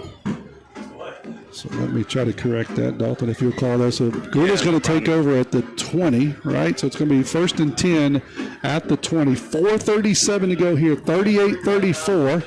Let me see if we got something going on with the radio broadcast. We got multiple people saying it's not good sound on especially on the commercials.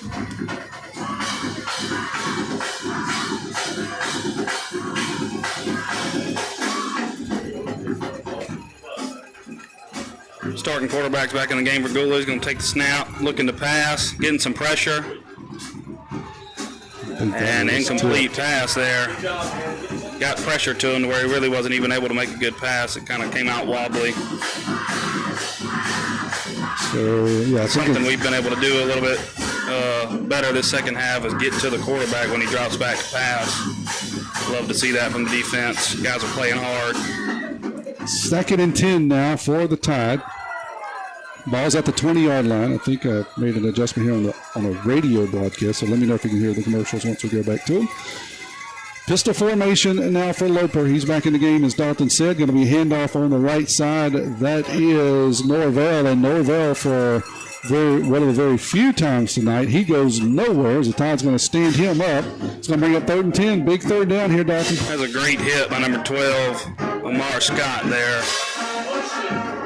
So defense trying to stand strong here, holding on to a 38-34 lead. Hancock with a final over Pearl River Central, 41-21. 3rd and 10 from the 20-yard line here for Pascagoula.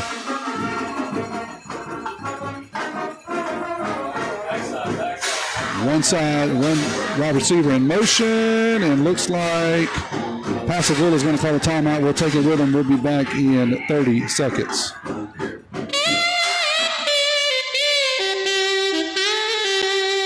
Scott Hillary and Hillary Law Firm, PLLC, focuses primarily in the areas of divorce, child custody, wills and estates, DUI, defense, and personal injury, where he has served a wide variety of clients throughout South Mississippi. As a longtime resident of Picayune, Scott works personally with each client to create a personalized plan to achieve goals set based on their individual legal situation. Call 769-242-0375 for an appointment. Mr. Hillary understands that no cases are identical and that each legal matter requires a unique and individualized plan based on each client's specific needs.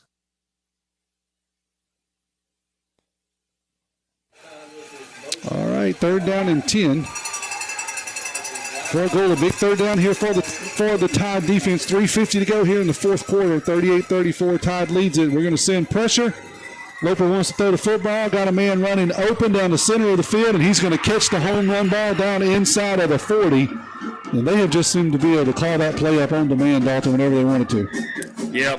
Got speed at the receiver spot and got a quarterback that can throw it a mile. Usually works pretty good. He seems to be able to get behind everyone. He's done it quite a few times tonight. Him being number 14, the last nunnery. And he'll get the ball down inside the 39-yard line. Another 50-yard pass play for Pascagoula. Going to hand off on the left side, this time to Norville. And Norville should get called for taunting. But there's no flag. Going to have a holding flag way back at the line of scrimmage. He'll get down to around the 32-yard line, then stood up and very definitely taunted the Maroon Tide defender, which is a 15-yard penalty. He is not called here, but he is called. The Pascagoula Panthers are called for a 10-yard holding play, and that'll put the ball back to the 49-yard line. This is a minus 10-yard play. After this play, I'm going to come to you. Do you have stats for Norville tonight? Do you have? I'll ask you here in just a second, but do you have something for him? Yes, sir. Hold it after this play, and we'll see if we can get another negative going on here. Loper's going to take the snap. He's getting pressure straight up the middle, and he's going to get sacked. He's going to get sacked. That is A.K. Burnett, along with, is that 30? 40. 40. That is Ghana.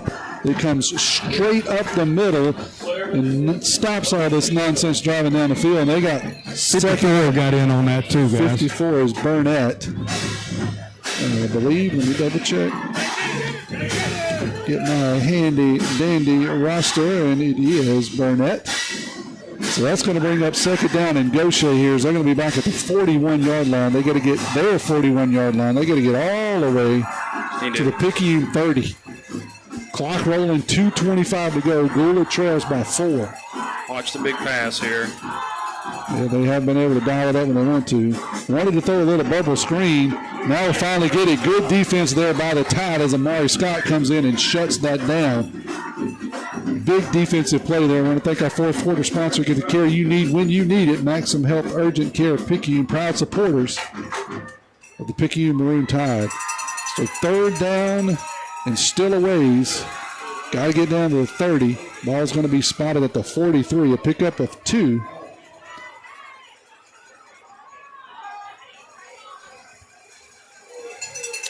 Big 3rd down here.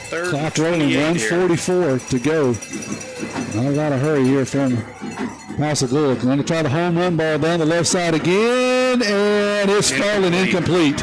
Great play. That time, Zawadi was able to turn around and knock the ball down. Had good coverage down there. Ball was slightly underthrown, Dalton. He was able to turn around and knock the ball down as the receiver came down. Yep. That's one of the best cornerback plays of the year right there, because the receiver actually had possession of the ball, and he just kept fighting and got the ball out of his hands. Yep. We call him 22 Hawthorne. 22 Hawthorne did not give up here. He runs the football. He can throw the football, and he plays pretty good out there as a defensive back. Clock now stopped at 1:31 to go. 4th down. This is the ball game right here, folks. Pistol formation. Loper wants to throw it again. Got 4 men in the pattern. Going to throw the home run ball down the middle. It's intercepted. Intercepted by 14 Hawthorne this time as he's running step for step. Not a bad thrown ball, but better coverage by the Maroon Tide. The Hawthorne boys back to back. Great defensive plays and coverage. If you're watching the replay, you can see Hawthorne undercut the route and go and get the ball away from the Tide. We can take 2 knees and get out of here tonight. Man, what a testament to the defense. Second half, Yeah, held them scoreless in the second half after just getting gashed with 2 and 3 play drives where they were scoring with ease. I know the coaches aren't going to be satisfied with giving up 34 points, but like you said, Dalton, unbelievable how they came out here and just held a very talented offense scoreless in the second half. We should be able to run a couple of plays here. Going to hand off to Dennis off the right side. He's going to try to bounce it outside. Want to make sure we stay inbounds. That's the main thing here. And he does. Clock rolling. He'll pick up a couple. I want to go to you for one final Deanna Hunt Remax Premier Group yardage update. 601-273-1351. Let's go for Norville because he had a big first half, but a quiet second half, dog. Yeah, he really did. I've got him total eight rushes for 178 yards. And in the first half, he was at 6 rushes for 182 yards. So he actually, in the second half, was held to -4 yards.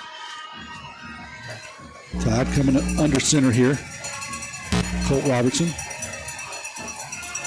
Let the clock run down as far as you can. 39 seconds and counting. This play and maybe one more. Going to toss it to Dennis around the left side. He'll get stood up at the line of scrimmage, and that should do it. Actually, Pascagoula is going to call a timeout. They're going to force us to snap the football one more time. I'm going to hold it right here. I want to thank our fourth quarter sponsor. Get the care you need when you need it. Maximum Health Urgent Care. Picayune, proud supporters of the Picayune Maroon Tide. So, Kevin, if we can get 14 Hawthorne, I would love to talk to him tonight, along with, of course, Coach Cody Stogner and Coach Seth Hayden, if we can talk to him. So we can talk to those 3 tonight. We'll try to do that on a more chiropractic clinic post-game show. Dalton will be giving away some awards for that too. So Pascagoula is not going to go anywhere. 4 points is what separates the two teams right now. 38-34. Track meet in the first half. At halftime it was 35-34. 1 field goal in the second half so far. Tide pushed their lead up to 4. Now just needs to hold on to the football one more time here. 31 seconds to go. 3rd down and about 9. And somebody moved. The false start against Picayune, so we're going to have to get backed up now inside of the 10. Very, very dangerous situation for the Tide, Dalton. We need to make sure we have a good, secure snap. Don't fumble the football because one fumble, and this could be a completely different game with 30 seconds to go. Yep. Let's just remain calm and do what we do. I'm sure we're going to run the power here, have a good toss, good catch, like you said. So they marked that at 4th down. I believe it is 3rd down. Okay, they're correcting. I was like, say, holy cannolis, where did we lose it down at? So 3rd down, 31 seconds. Tommy, one play would do it here, I believe. One play should do it. I don't think Pascagoula has another timeout. Let's see. We're going to hand it to Dennis off the right side. They're going to stand him up. That means nothing. They're trying to strip the ball. They're going to force us to punt the football. So I thought they were out of timeouts. They are not. So Pascagoula has called their final timeout with 26 seconds. So still a very dangerous situation here for the Tide. As we got to get the ball out of here. Plenty of time, honestly, as quickly as they can score. This game is not over. I was kind of talking like it was over, but it ain't over. Yeah, I didn't realize that they had 2 timeouts. Had 2 timeouts left. I thought they only had 1, so you're right. Yeah, that's pretty scary. I actually thought it was the last time out, the one before also. So, yeah, 26 seconds is...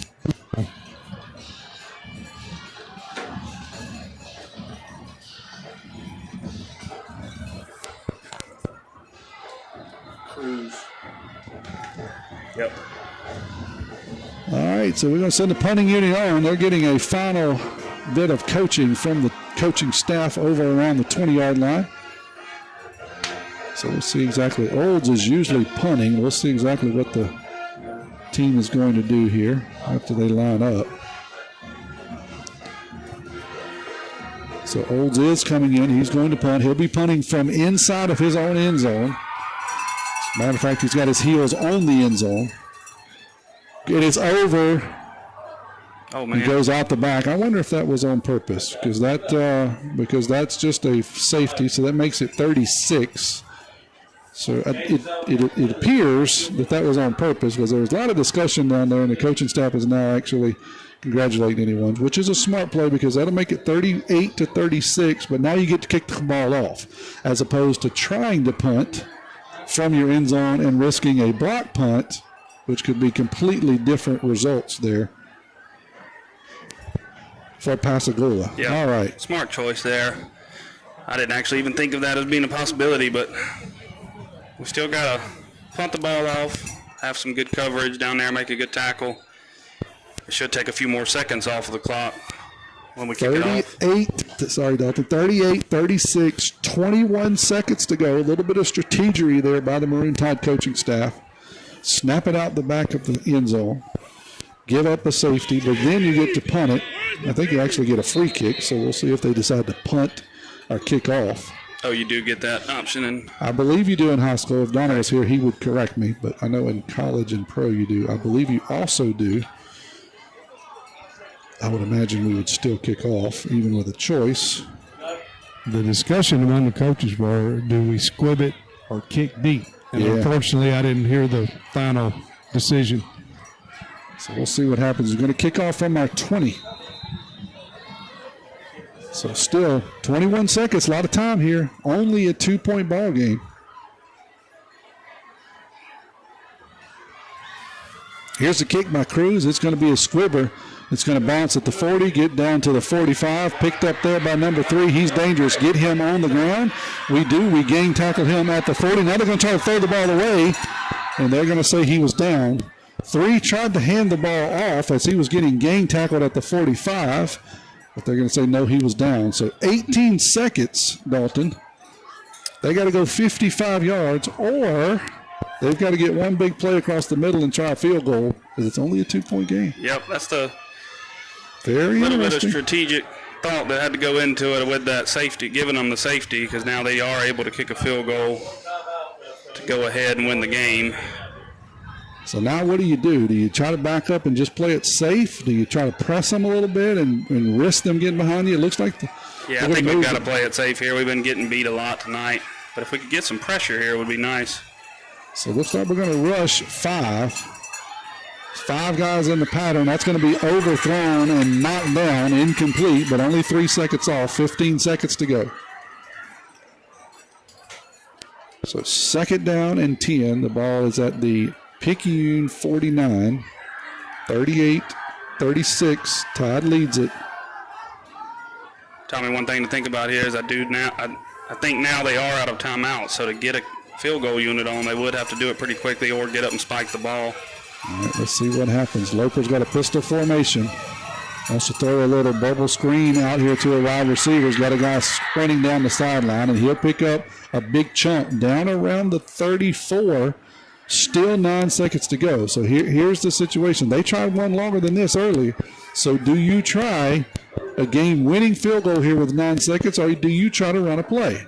I think they're going to try to run something. Run a play, 9 seconds. And they do get them to jump offside, so that's going to give them 5 more. Now I think you run the field goal out there and try it. So I think that's what they're going to do. If that's what I would do if I'm Coach Sims, hey, I put it down here now at the 28-yard line. So you're looking at somewhere around a 42-yard field goal. They tried one longer than that earlier. They're going to run another play, Tommy. Oh, interesting here. 8 seconds to go. Wow. Make sure nobody gets behind the defense. So you can't jump off, can't give them another free 5. This time they want to fake the throw. They're going to throw it across the end zone. That's going to be tipped away over there. Oh, the pass interference. Did they get a flag? I don't think so. He turned and found the ball, did a great job. I saw something. I thought the official threw something down, so that's why I was kind of asking. I don't see a flag. No flag. He made a perfect play by turning around on the ball. Thank you. That's great defense there by the Tide. This is doing. Now they're going to run the field goal kicker on. 45-yard field goal attempt. Picayune is now going to call a timeout. We're going to hold it right here. Say thank you to our 4th quarter sponsor. As soon as I find my sponsor page that I dropped. Oh, Dalton stole it from me. That's what it is. Thank you to fourth quarter sponsor. Get the care you need when you need it. Maximum Health Urgent Care. Picayune, proud supporters of Picayune Maroon Tide. I say he stole it. He was looking at the post-game awards. It'll be coming up here in just a few seconds. Well, dadgum, Dalton, I did not think it was going to end. I thought it was over 3 minutes ago. Yep. When we got that interception, figured we'd be able to run out the time and go home happy, but we got one more play to make here. Kickers missed 2 field goals tonight already. Would love for him to miss a third. Here's the ball game. 45-yard field goal attempt to win the ball game. The kick is up. It is going to be short. It is going to be short, and that will do it. Tide escapes with a win here in Pascagoula, 38-36. 38-36 is the final. We'll step away and hear a word from our sponsor, Moore Chiropractic Clinic, and then we'll come back for the Moore Chiropractic Clinic post-game show. You're listening to a Maroon Tide victory here on WRJW. High school football season is back and the excitement is real. But with the thrill of the game come those unexpected aches and pains. Moore Chiropractic Clinic has got your back. Trusted by athletes and families alike, we ensure you're in top form to cheer for your favorite teams. So don't let pain sideline you this season, whether it's a slip in the stands or a tackle on the field. Moore Chiropractic is here for all your spinal care needs. So get back in the game with Moore Chiropractic Clinic. Your team's winning touchdown starts with a healthy spine. Call us today or visit us at our clinic, Moore Chiropractic Clinic, where wellness meets winning spirit. All right, we're back on the Moore Chiropractic Clinic post-game show. And goodness gracious, what a ball game. All right, now I'm trying to find Kevin. Where is Kevin? Where is Kevin?